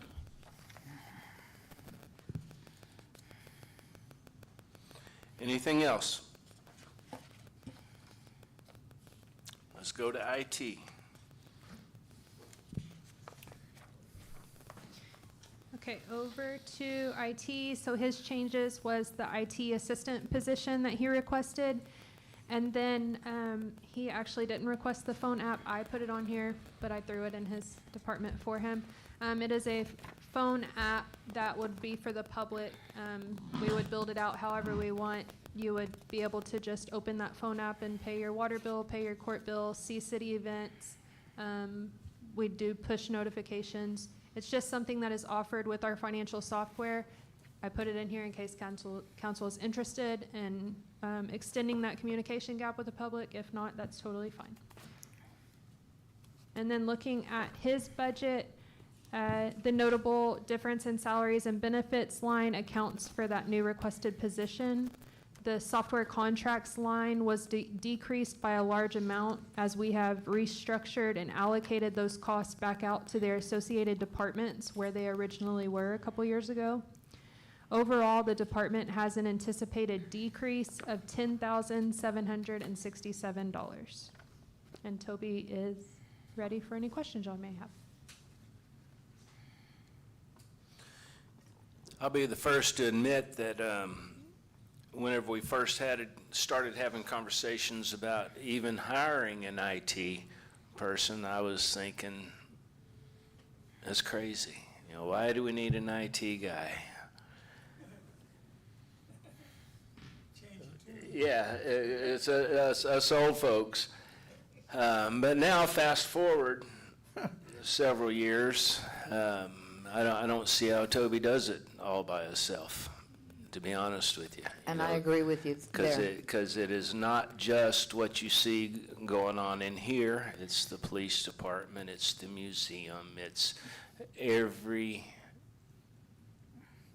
aspect of the city. So, Toby, first off, my hat's off to you. Thank you. For what you have done. And, yeah, if you need an assistant, I'm all for it. Badly. Toby, you also take care of this police department and the fire department? So Detective Fernandez does a fantastic job with the police department, but I am available 24/7 to assist dispatch when they have issues with like the finance software. I'm over the assistant for that.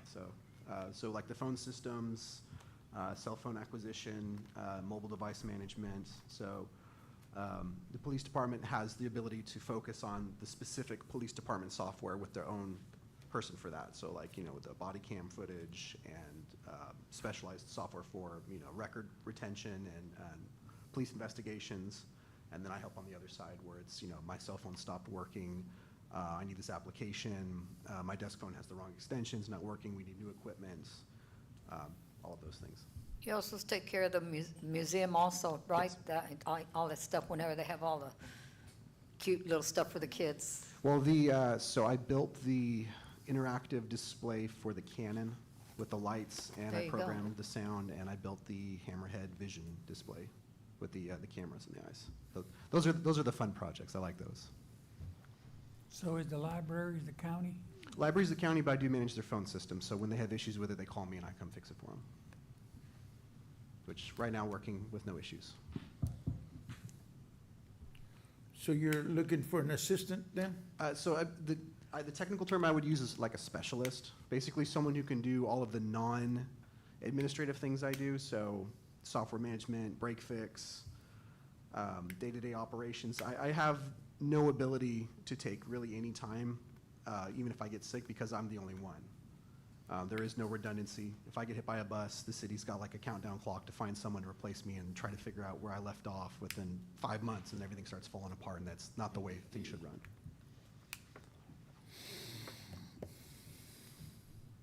Toby, do you have an office? I do. Go see his office.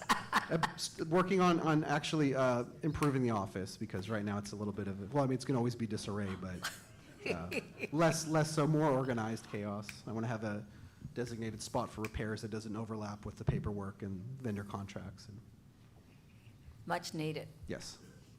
No, and Dr. Kelly's been amazing to work with as far as support goes. It's nice to I approve this. And as far as the app goes, personally, I haven't, it's been years since I've gone anywhere to pay a bill. You pick out your phone, you open the app, and you hit send. So if $10,000 gives the city that possibility, that opportunity, and I'm for it as well. I don't have a problem with it. Anything else for Toby? Thank you, sir. We're going to move on. The other city funds. Okay, we survived the general fun portion of today. So now we're going to look at our other funds, and we're going to start with the golf. This was previously in the general fund. Now it's in its own enterprise fund, and it's supposed to act like the business type activity to be supported by user fees. So Brian only had 2 requests this year that he included: greens mower and a bush hog mower. And looking at it line by line, we're going to have 3 total slides for this fund. You will see a notable increase in revenue. There's this due to a little revamping of the golf course that Brian plans to do, and including the Dow subsurface lease and Verizon Tower lease payments in his budget, and then some slight adjustments on his expenses. Looking at the next slide, you can see very little adjustments over here. And then looking at the last one, you can see one more small adjustment made. Overall, this fund is looking at an increase of $311,240 in revenue and an increase of $47,594 for expenses. The overall net impact of this budget, meaning revenue minus expenses, is expected to be a surplus of $35,973. And Brian is very eager to answer all of y'all's questions. Before we get to Brian, can you explain to everybody what an enterprise fund is? Yes, sir. So it acts like a business. It's supposed to be fully supported by user fees. It's going to be the same way the water and sewer fund operates, and why I had to come before y'all last year, explain the situation of that fund and why a rate increase had to happen at the time. So same situation here. However, Brian had the golf course. It was just, or it still is to this day, so close to turning a profit, and he thinks with just a little bit more revamping over there, he should be able to do it. Cool. Thank you. You're welcome. Well, before we get started on this, give the man what he needs. That's my look at it. I look at it like that. This place is making money. The golf course, almost everybody I talk to talks good about Freeport Golf Course. And I'm sure Brian can tell us that they're doing well, especially since he took over.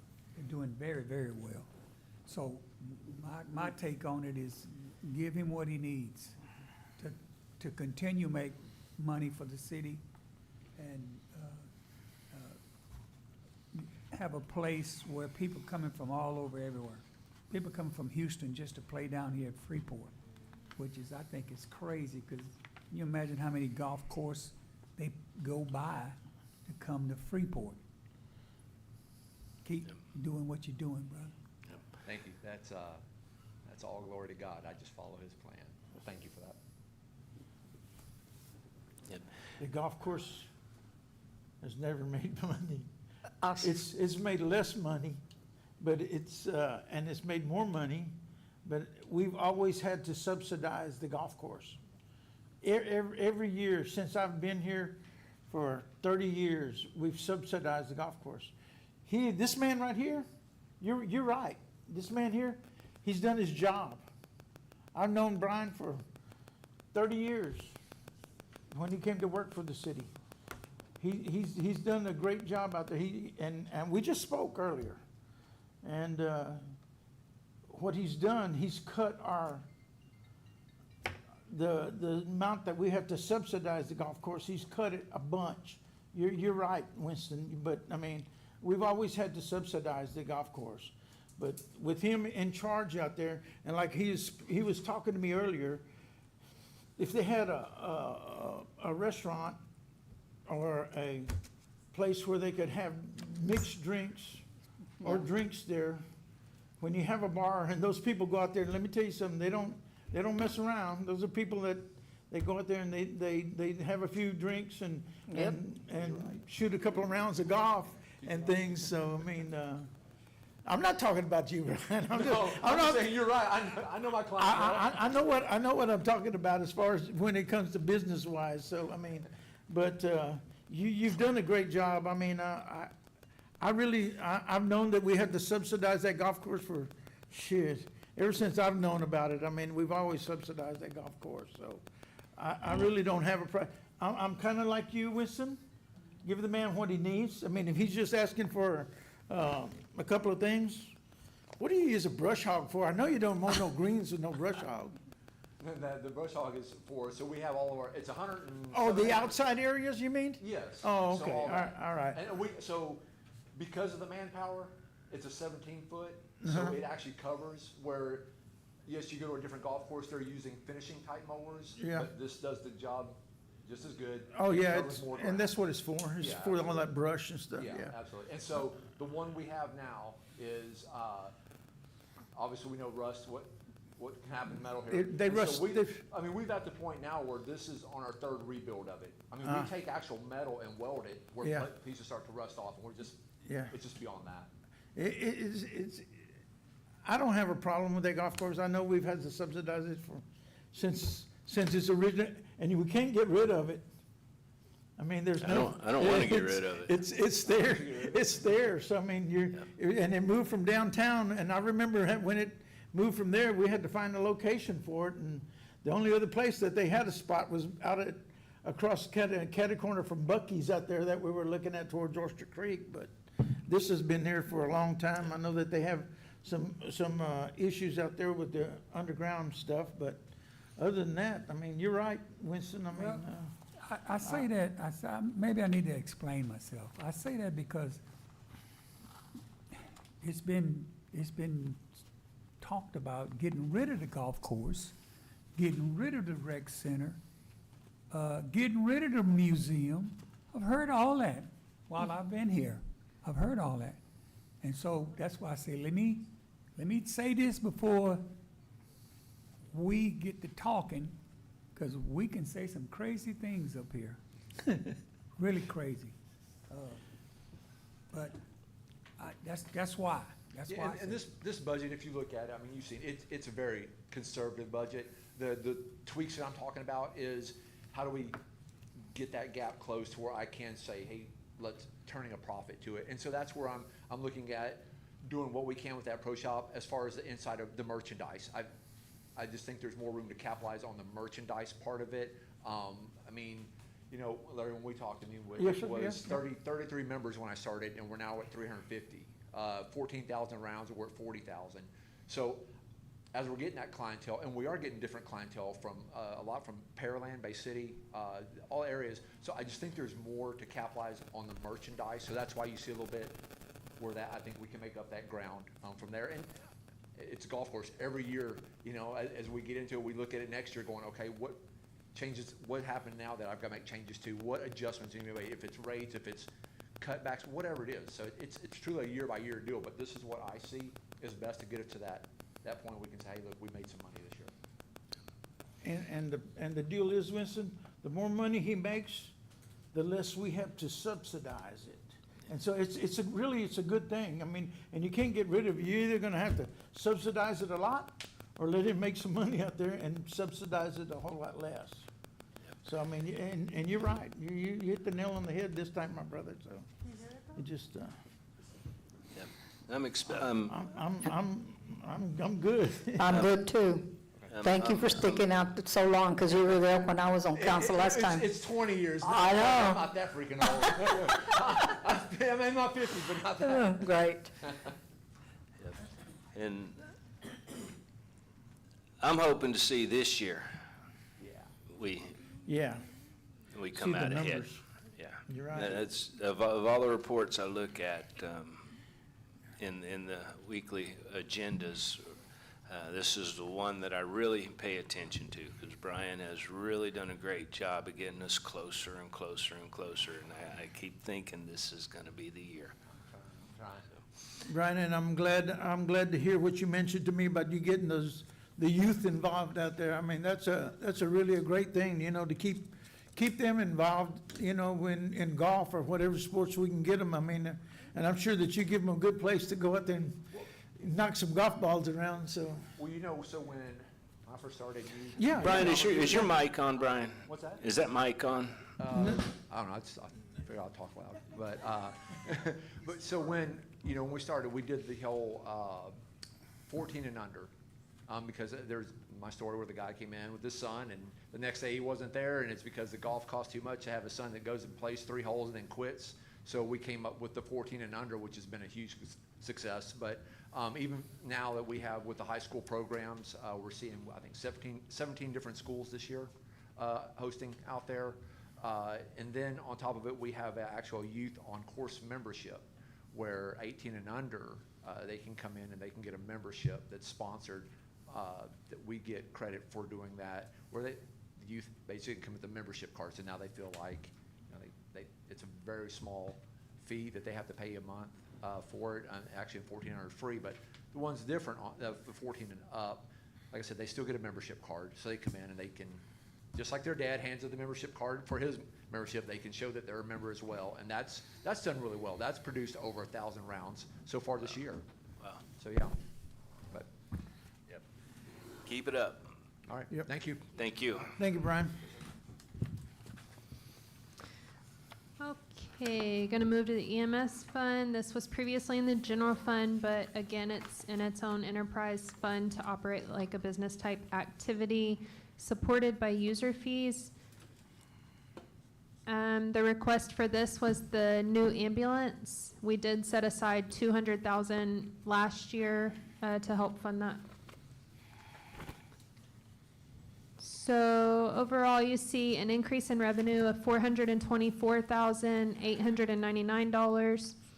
113,399 of that is a transfer from the general fund to avoid the deficit that was expected. All other adjustments were made as they could have been after discussions with city manager, finance director, and department head. And then overall, this fund has an increase in revenues and an increase in expenses of $70,839 because it was looking at an operating deficit. It was balanced with the general fund subsidization, and the overall net impact is expected to be 0. And Chief Motley's at the microphone if y'all have any questions.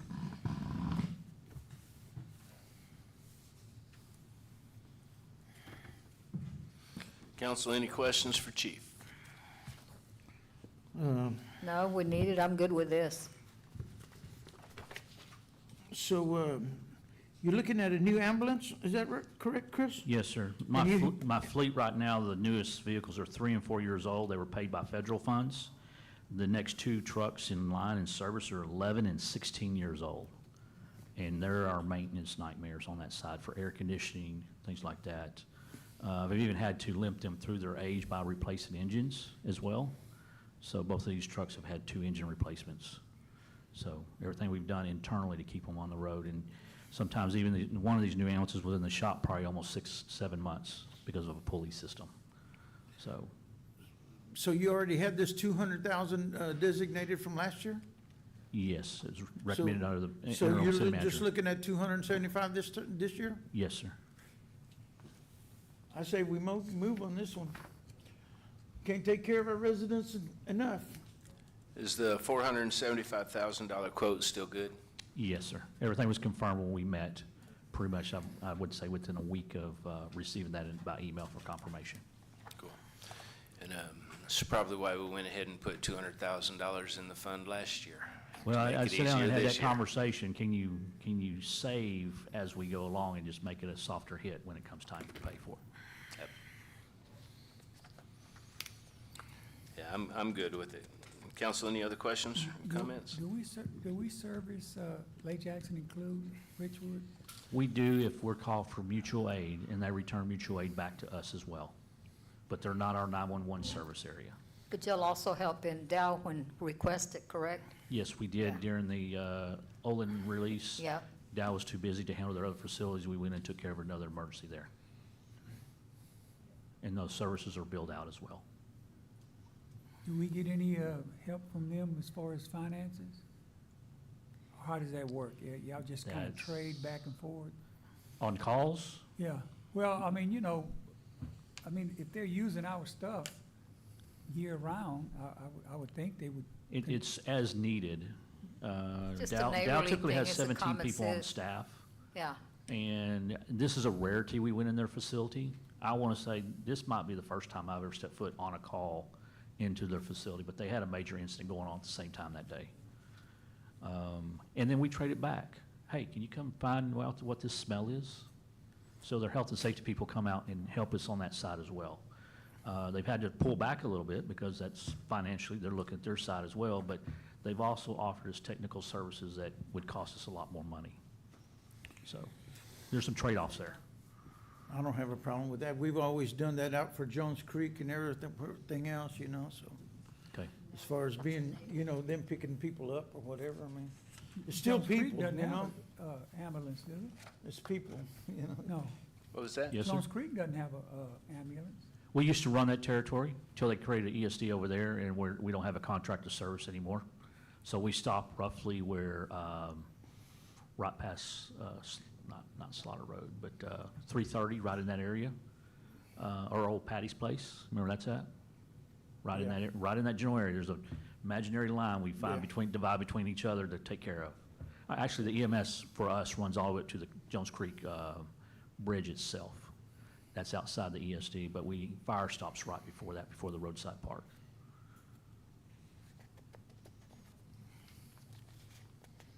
Thank you, Chief. You're welcome. Any further questions, comments? No, I say fund it. Let's get the new one on order. Thank you, Mayor and Council. Thank you, Chief. Thank you, Chris.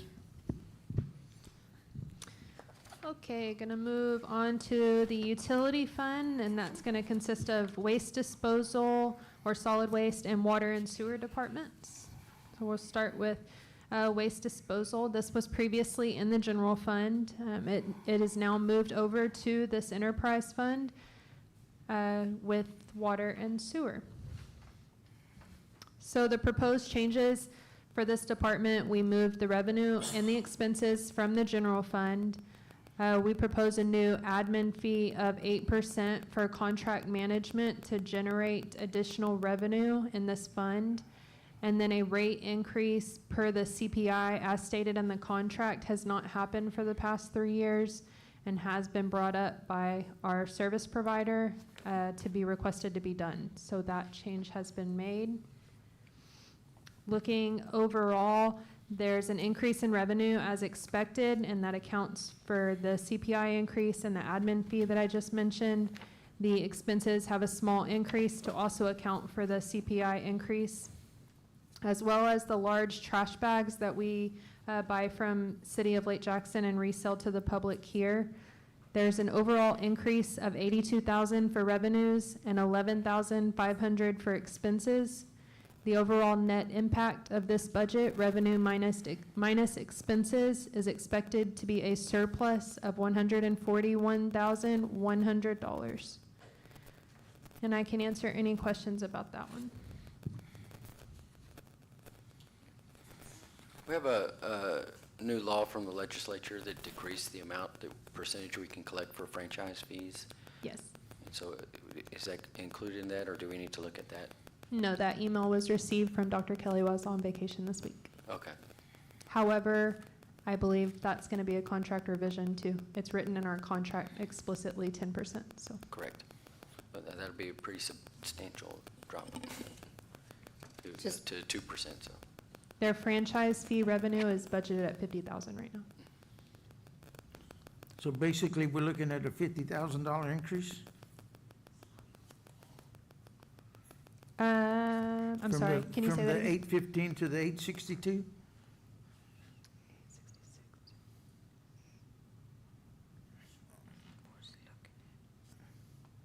That's revenue, but yes. Yeah, that's what I'm talking about, that's on the revenue. Yes, sir.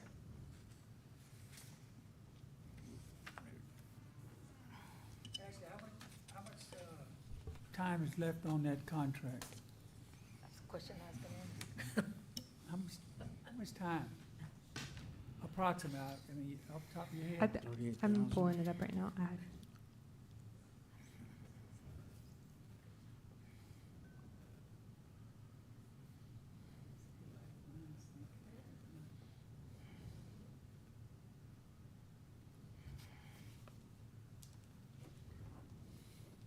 I say that because the last company we had, the receptacles were much larger.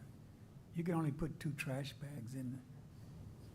I mean, that was the big thing when it happened, but it, I'm still getting the same size receptacle. And we need to either get another company or get larger receptacles.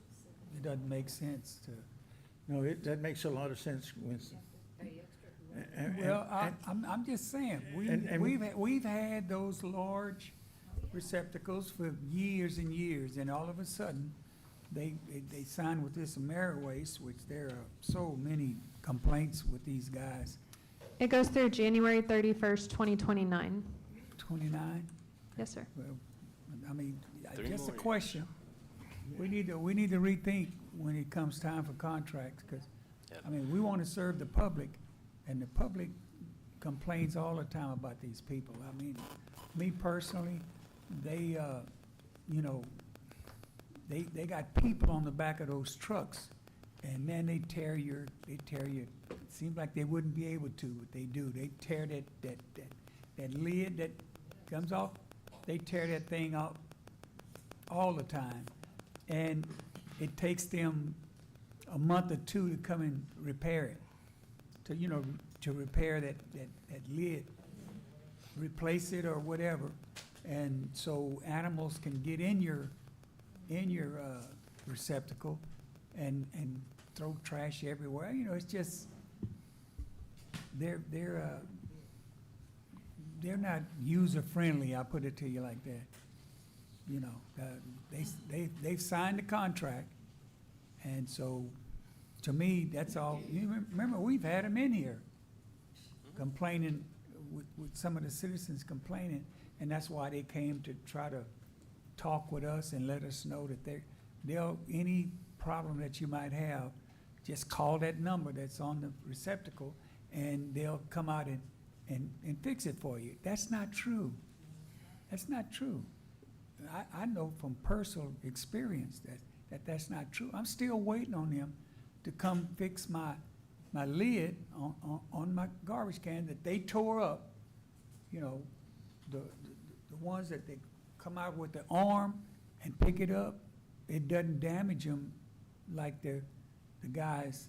I mean, they rotate that because that's a job that not many people will do.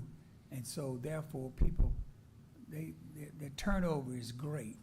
And some of those guys, they don't care. They'll throw that thing down in a ditch, or they'll tear I mean, you know, these are just things that's happening right now.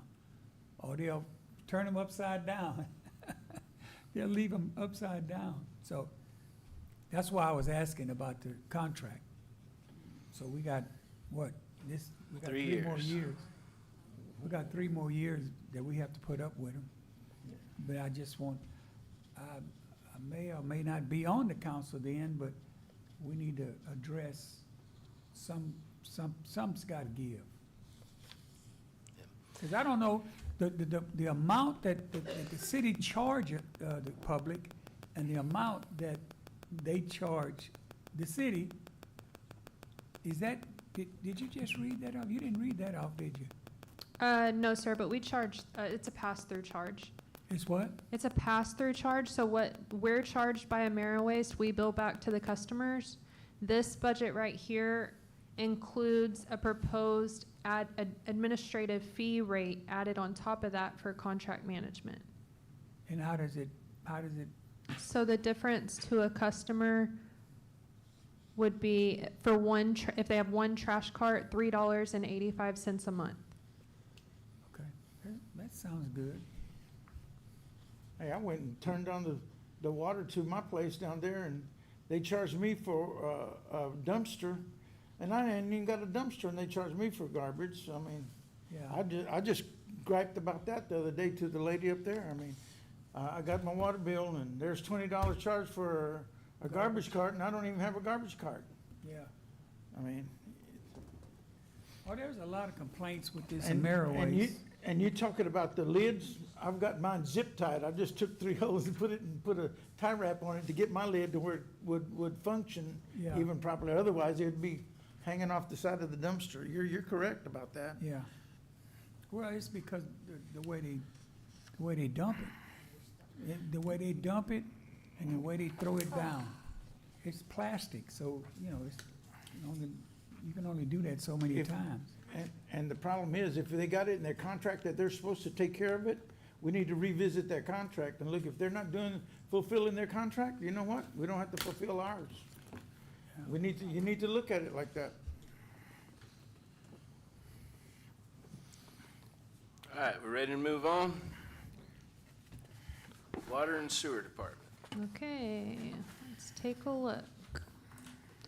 So I'm actually very excited to show y'all this one this year. Last year I had to see council several times and it was not fun. So this year, it looks much better. We've been able to implement salary splits charged for the utility supervisor position, the finance director, and the city manager, which helps alleviate the burden on the general fund. This budget also takes into account an annual membership with Texas Rural Water Authority for a rate study.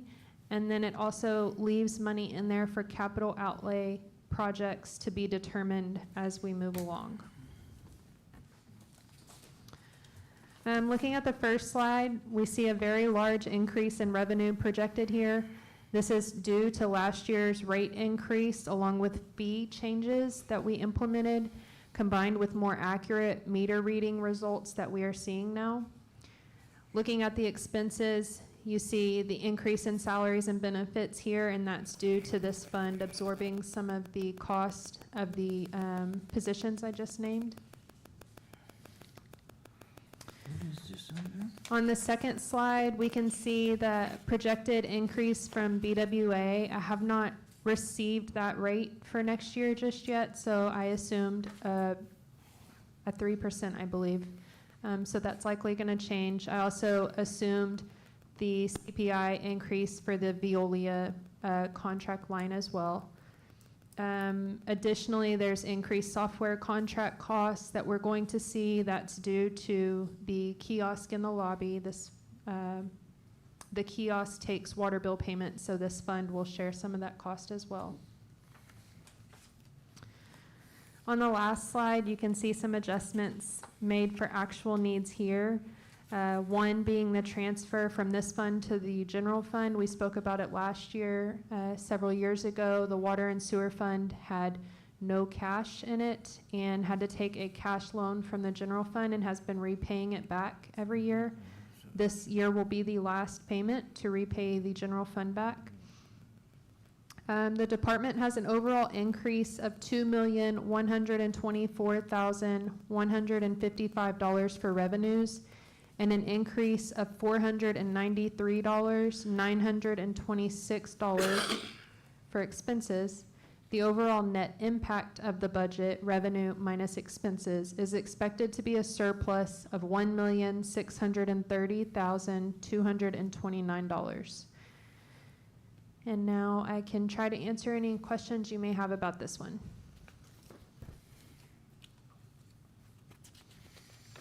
Council, you have any questions? Question, the hydrant maintenance, who does the maintenance on that? Very, how often do we do maintenance on them? Does anybody know? Dr. So the Veolia, hydrant right? maintenance would fall under the Veolia contract. They maintain our hydrants.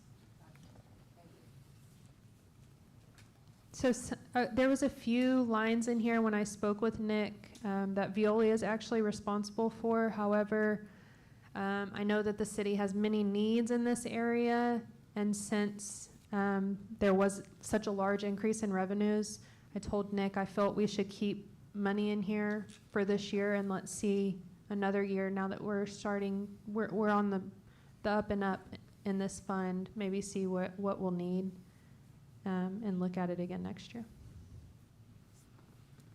I like that.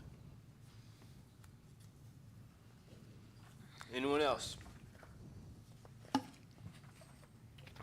Let's move on.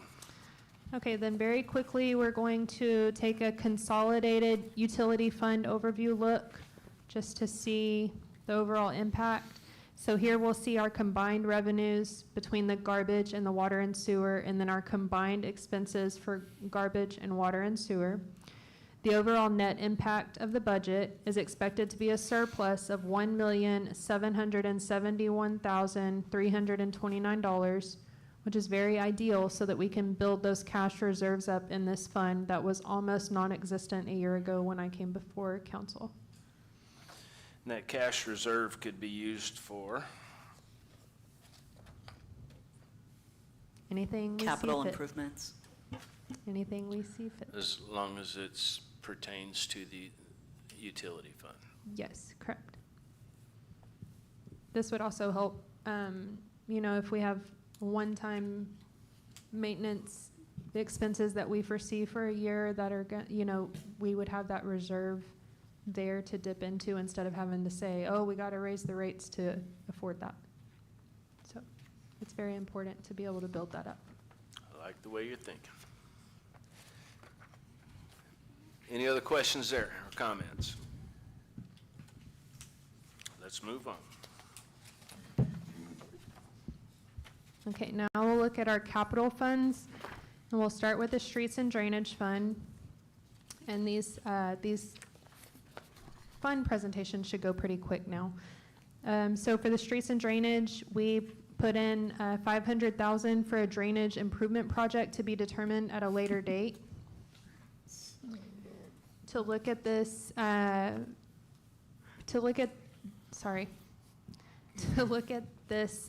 financial table, the overall net impact of this budget, revenue minus expenses, is expected to be an intentional deficit of $400,000, and that would be using reserves in this fund. And if there's any questions, I can try to answer them.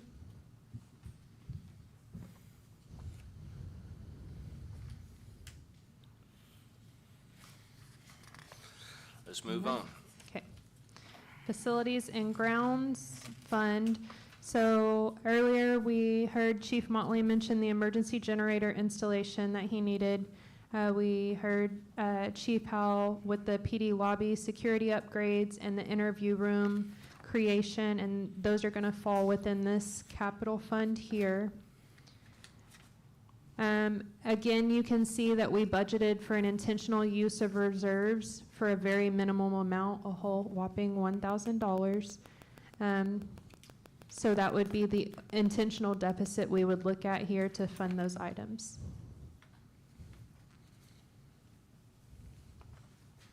Council, any questions or comments on that?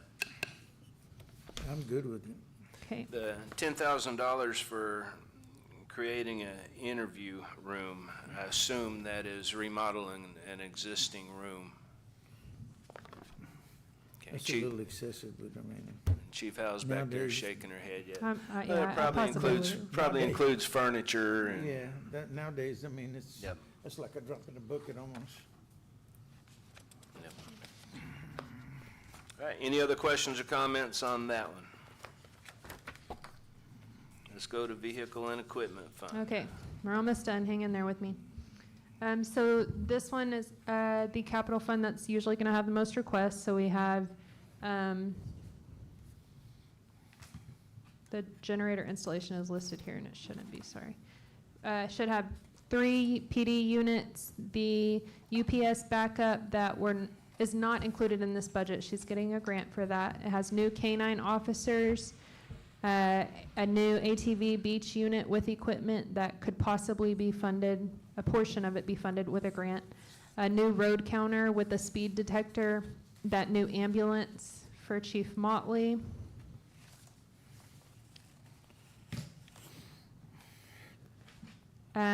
Parks with their 2 work trucks, the pool vacuum for the rec center, the truck for the rec center, 2 trucks for the streets and drainage department, a work truck for the service center, a Tahoe for community development, a 4x4 pickup truck for community development, and the mower and bush hog for the golf course. So this fund does not have a large sum of reserves in it like our other capital funds, so we do have to transfer from general fund to cover it. So you can see the overall net impact to fund these is going to be 0 because it's offset with that transfer from the general fund. And if there's any questions, I can answer them. If not, we can move on. Hold on a minute. How much, what is the amount that would be transferred from the general? A little over 1.3 million.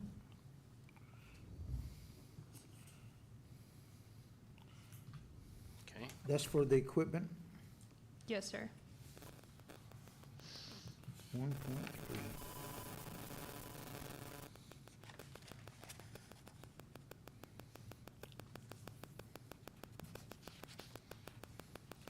And there's gonna be 3 units, police units for 350,000?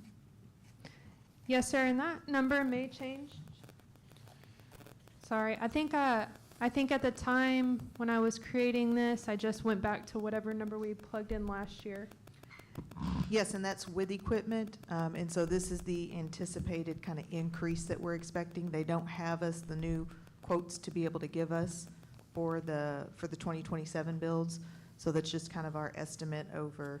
We did 350 last year. We did wind up with extra, so we're hoping it to again be under, but just we'd rather go ahead and prepare and plan, not knowing what those new numbers are going to be for the vehicles and the equipment.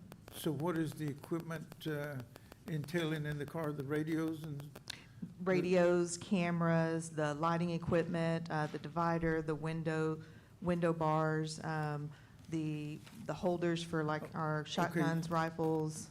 So this is not just the vehicles then? No, this is fully outfitting with graphics on them, the lights, everything. That's like turnkey, if you will, is the Okay, expression that's all that's used. additional, but that's all included in here? Yes, sir. Okay, thank Because when you. we purchase them, we purchase. That's what I was looking at. Oh, yeah. I knew that just 3 vehicles, 350,000, no. That's why I was questioning $44,000 trucks while ago. There you go. So yeah, when we buddy. purchase, it's referred to as turnkey, and so when we get them, they're completely they're just- ready to go. Yeah, okay. And I will say, last year, all the vehicles came in considerably below what we were expecting. Yes. So we always hope for the best on that.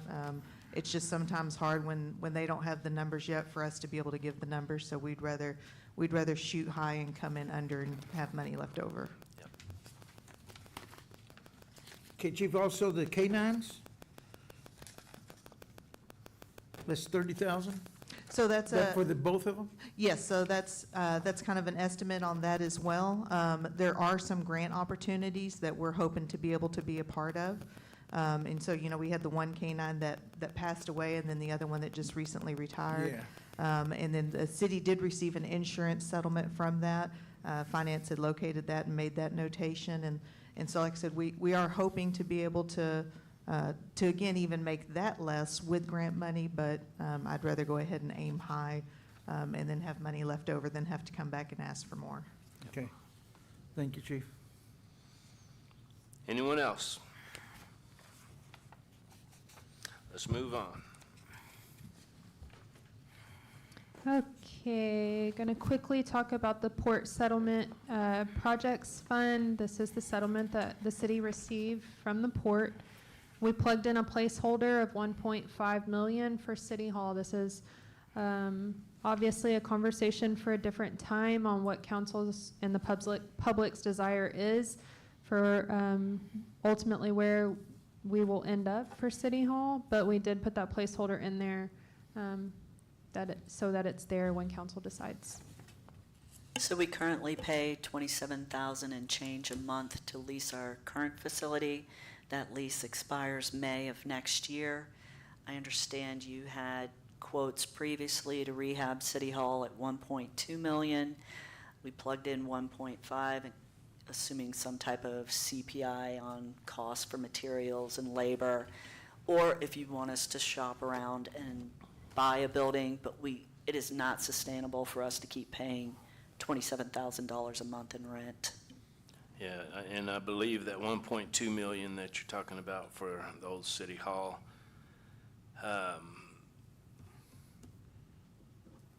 was without someone going in there and actually looking at it, and it was before Hurricane Beryl.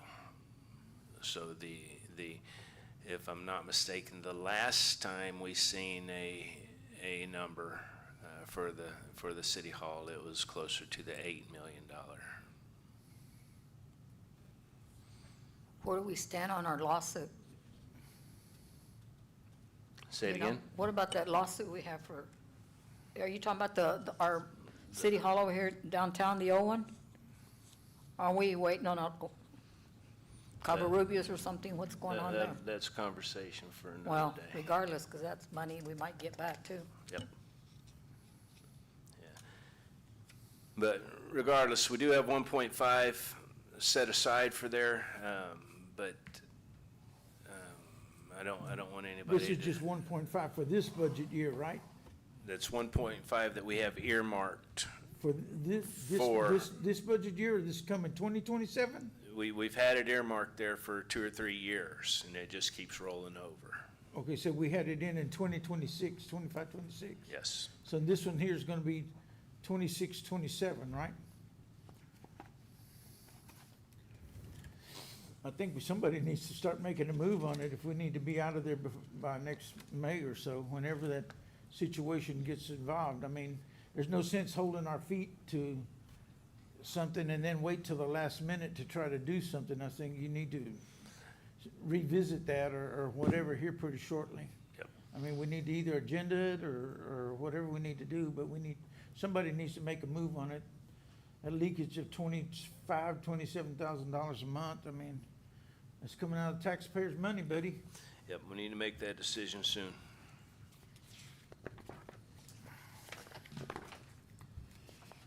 Any other questions on this one?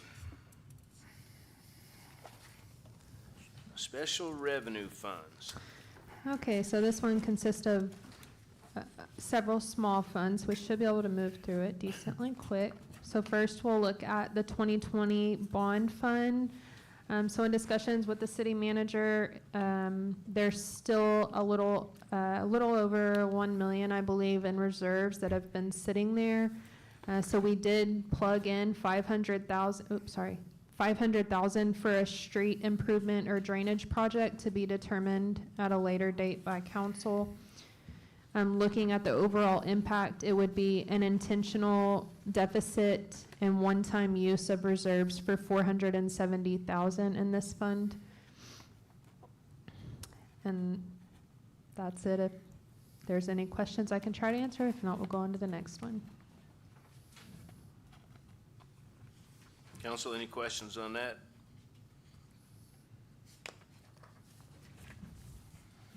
Let's go on. I say we probably need to increase that.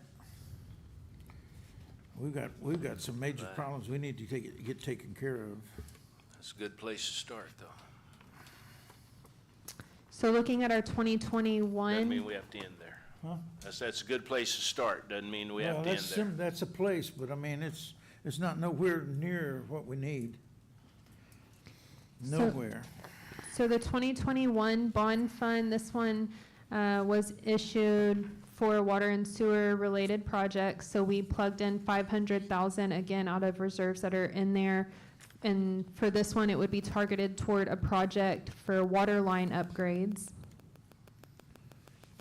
The overall impact, again, ironically, this fund has almost the exact same amount sitting in reserves as the 2020 bond fund does. So it would be an intentional one-time use of reserves, 470,000. And if there's any questions, I can answer them. If not, we can keep going. What is this 500 grand covering? The water line improvement. It would be a water line upgrade project that we would determine as we go. Where's the project at? To be determined. Huh? To be determined. Oh, but we don't have nothing scheduled looking at, nothing? Correct. There's nothing budgeted for this year, so we plugged it in for next year. As major water line replacement? $500,000 worth. Okay. Viola's not covered none of this? Not for the 300,000 or whatever they were given? That's just to maintain. They don't do capital improvements. Hello? Let's move on. Okay, the water meter project fund. So this one, I plugged in the remainder of what is left on that project, which is 286,000. And this is just so the project may be completed in 26, but if not, it would roll to 27. So we would need that plugged in to just finish paying the remainder of that contract when the last meter is put in the ground.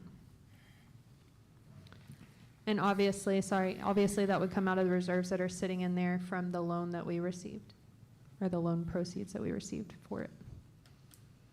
And if there's questions, I can answer. If not, we'll keep going. Any questions? Let's keep going. That's more Okay. bullshit. We'll look at city grants. This fund is still blank, and I say a quick glance here because we're just still trying to identify all the anticipated grant applications and any city matches that will be required. So any changes that get made to this fund will be presented to you. Hopefully we'll have everything identified here for the July meeting. Now we'll look at the beach maintenance fund. So previously, these were also kept within the general fund. Since it's a recurring grant we have year over year, it's going to go in its own fund. The GLO grant will reimburse the city up to 1/3 of our expected expenditures for maintaining the beach. So you can see that a transfer was plugged in from the general fund to balance it as it was $24,500 short of our estimated expenditures. And so the overall net impact would be $0 as expected for this. If there's questions I can answer, and if not, we can keep moving. The GLO grant, you say is 33% of what we spend? Yes. Is there a cap on that by any chance? Yes, there is, but it's pretty astronomical. I think when we wrote this application last year, I think we sorry, I'm trying to pull it up.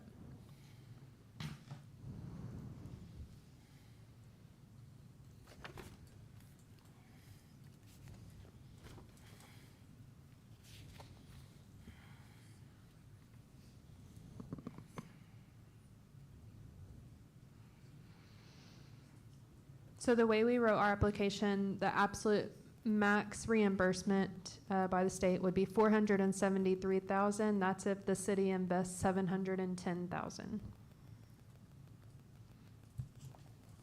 Okay. That's all I had. Anyone else on that? Let's move on. Okay. So look at hotel occupancy tax. So the changes within this fund is going to be able to support a small percentage of the finance director's salary and benefits and a portion of a code compliance officer salary. That is the ones that do all the permit inspections and things of that nature for the rentals. And then also a Main Street initiative project for a very small amount. So looking at the impact here, there's an expected increase of revenues by $61,000 and an increase of expenses by $78,000. The overall net impact of this budget, revenue minus expenses, is expected to be a very small surplus, $1,200. So if there's questions, I can answer now on this one, or we can keep rolling.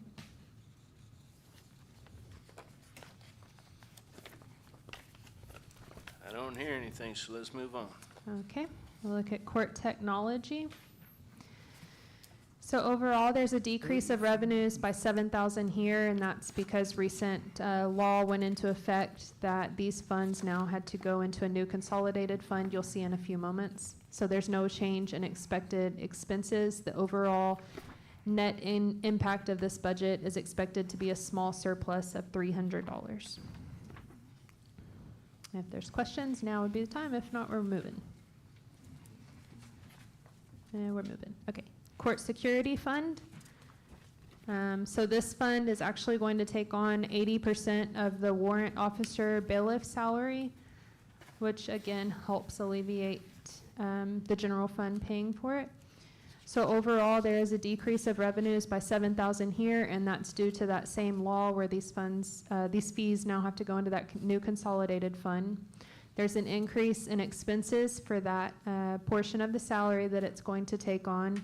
So it will be using an anticipated reserve amount of $89,110. So essentially, my thoughts here was to draw these funds down with the reserves, and while this new fund is building up, and then we would switch that salary amount to that new fund. Do we have a court security now? Yes, sir.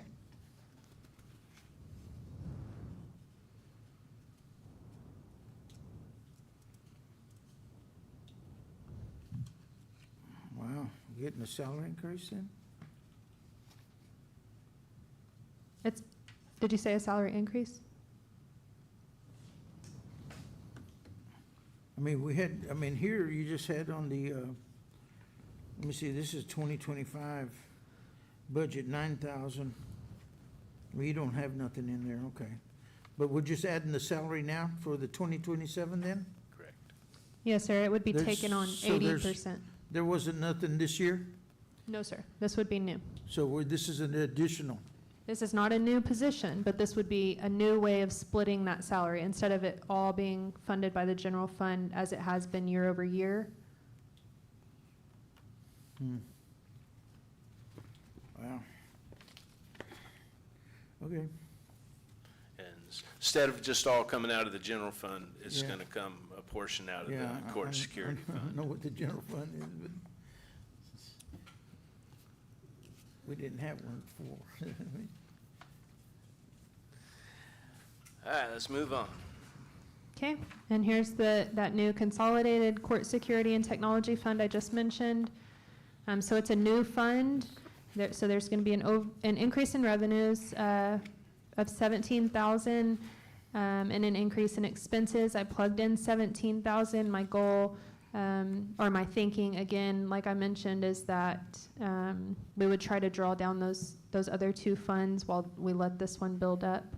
But I did plug it in there just in case it's needed. So the overall net impact being $0 here.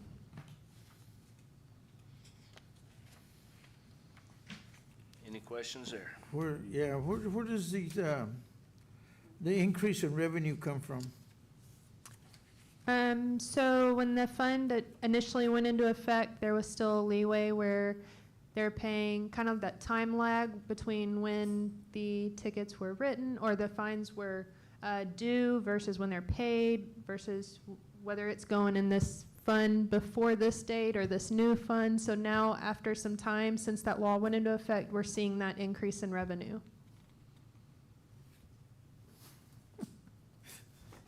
So it's just moving from one fund to another because of a state Yeah, law that was yeah, enacted. I know, I got the drift, yeah.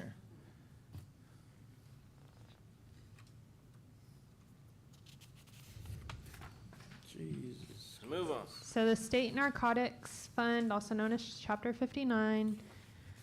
So overall, we're looking at an increase of revenues of $6,100 based on actuals. There's an increase in expenses of $18,000 overall.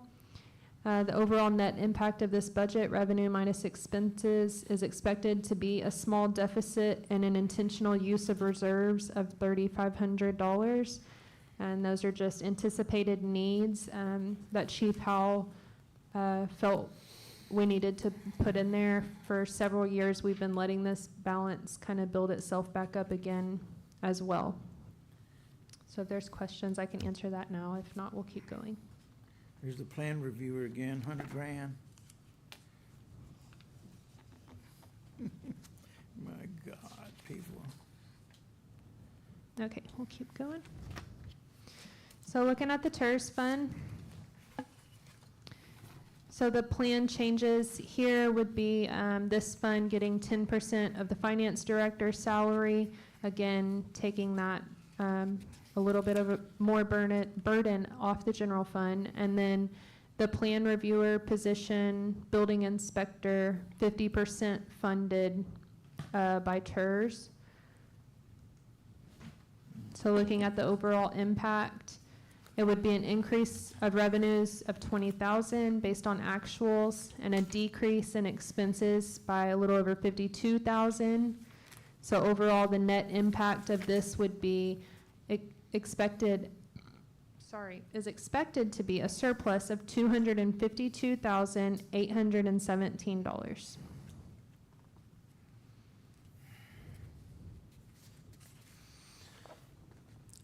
How many years does the TERS have remaining? Do you know? It goes into the 40s, I believe.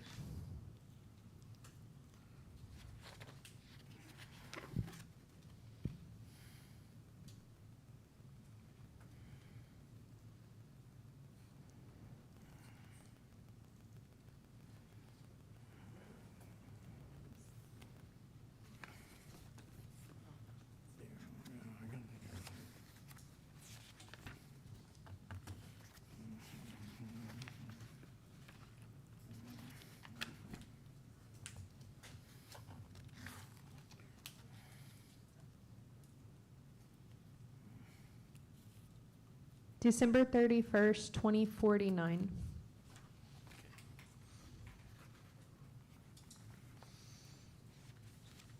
Council, any questions or comments on this, on the TERS? Moving on. Move on. This Freeport 19 LLC Development Fund is strictly used just to hold required escrow money for the Maddox development. So overall, an increase of revenues by 15,000. That would just be based on actuals. And then an increase in expenses of 15,000, again, based on actuals. Both of these are just placeholder numbers. This, like I said, this fund is just used to pay for those expenses directly related to this development. So an overall expected surplus of $350. If there's any questions there, I can answer them. If not, we'll keep going. And what is this for? So this is the, I believe it's referred to as a Maddox development, right? A development We believe. off of Skinner Street that has been kind of in limbo for, no, not the Maddox development. No. No, Maddox.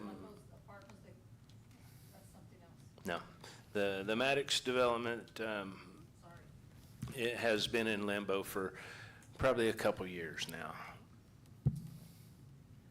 And where's it fund from? We haven't gotten that far. From the general fund? It's an escrow account, so they deposited money with us on hold for, that we would draw against for plan submittals. Got you.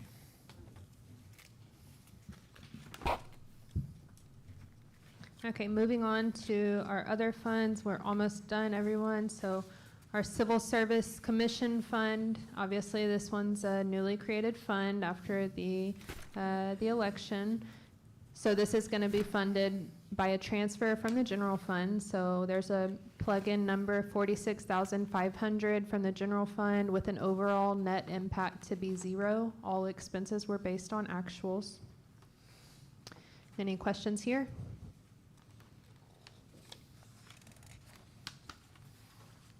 Moving on. I'll just point out that we budgeted 30,000 for legal fees for this year, and we're coming in much lower than that, only 6,500 or something like that.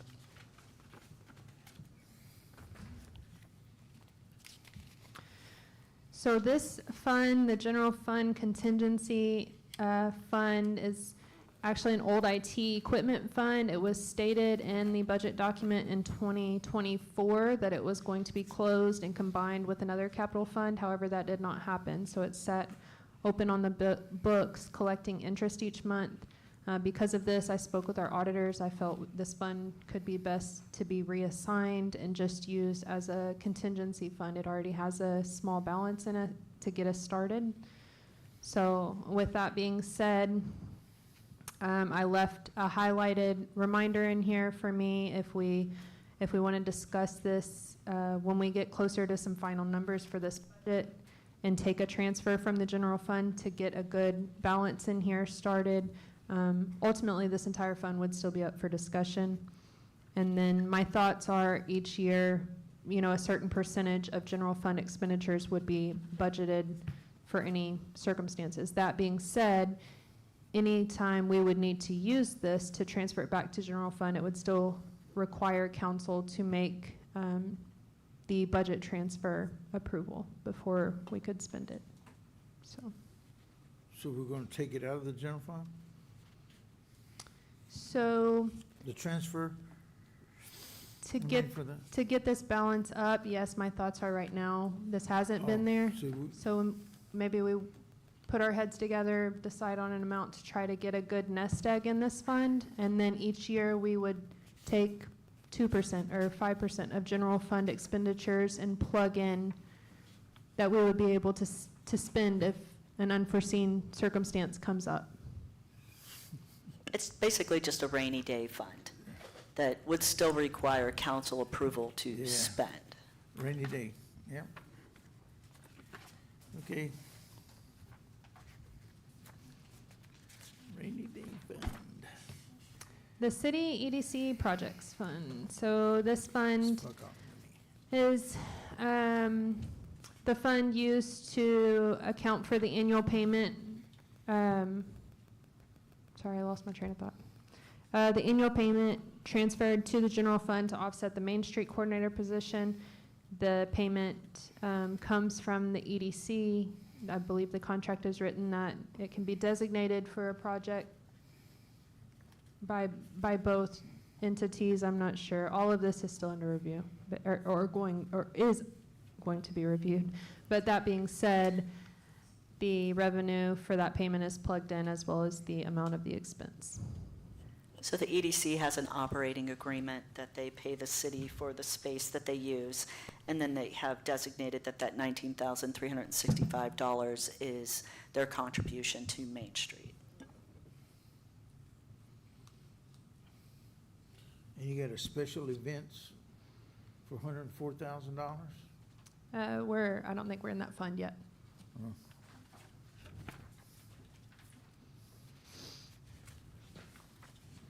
Okay, so moving to the city events fund.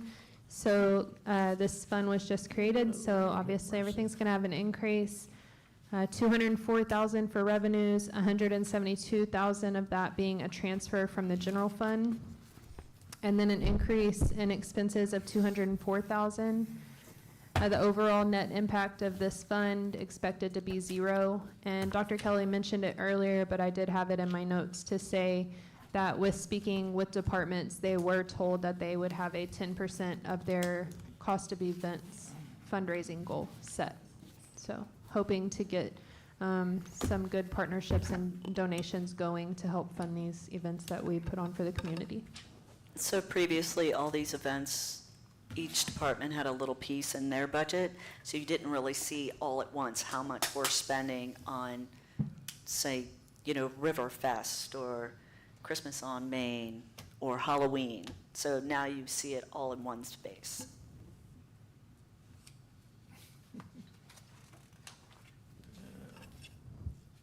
Okay. Then moving on to the debt service fund. This is where the payments are made for the 2 bonds and then the water meter loan project. It's budgeted to the dollar, and those payment amounts will be listed. I don't have them listed on here, but they will be, the full payment schedule will be listed in the budget book like it is every year. So other than that, that was all. We survived. I have a question. Do we have a opioid settlement fund? Have we received any of those opioid? Because we've received a lot of money Really? on those, yeah. I know there's a lag time, so last few years I was an attorney over here, so I don't know if y'all applied and got them, but when we do get the opioid settlement, I know that we've done some since I've been here. Again, you have to have those in a separate fund because you can only spend them for very limited purposes.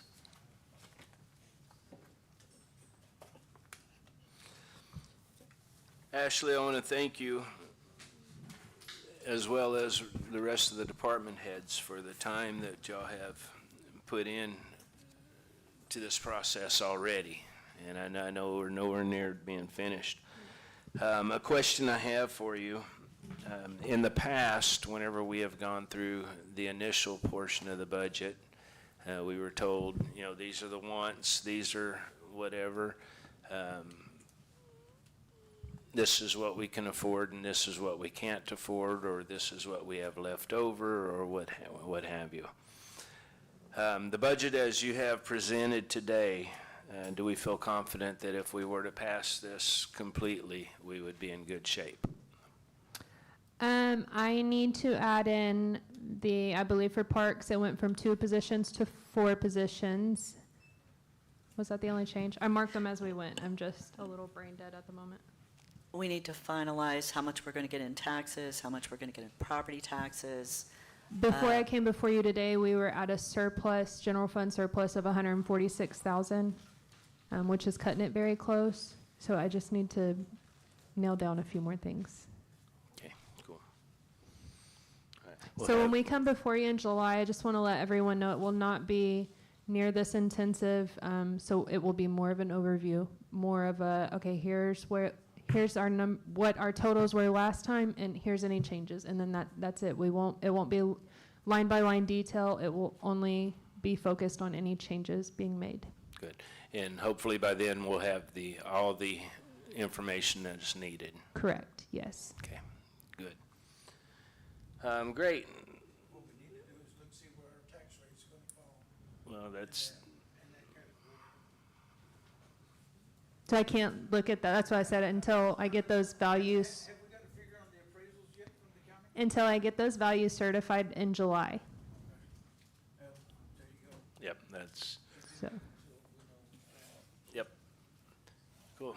So once again, thank everybody for your hard work on this, and let's get it done. With that, it's 1:45.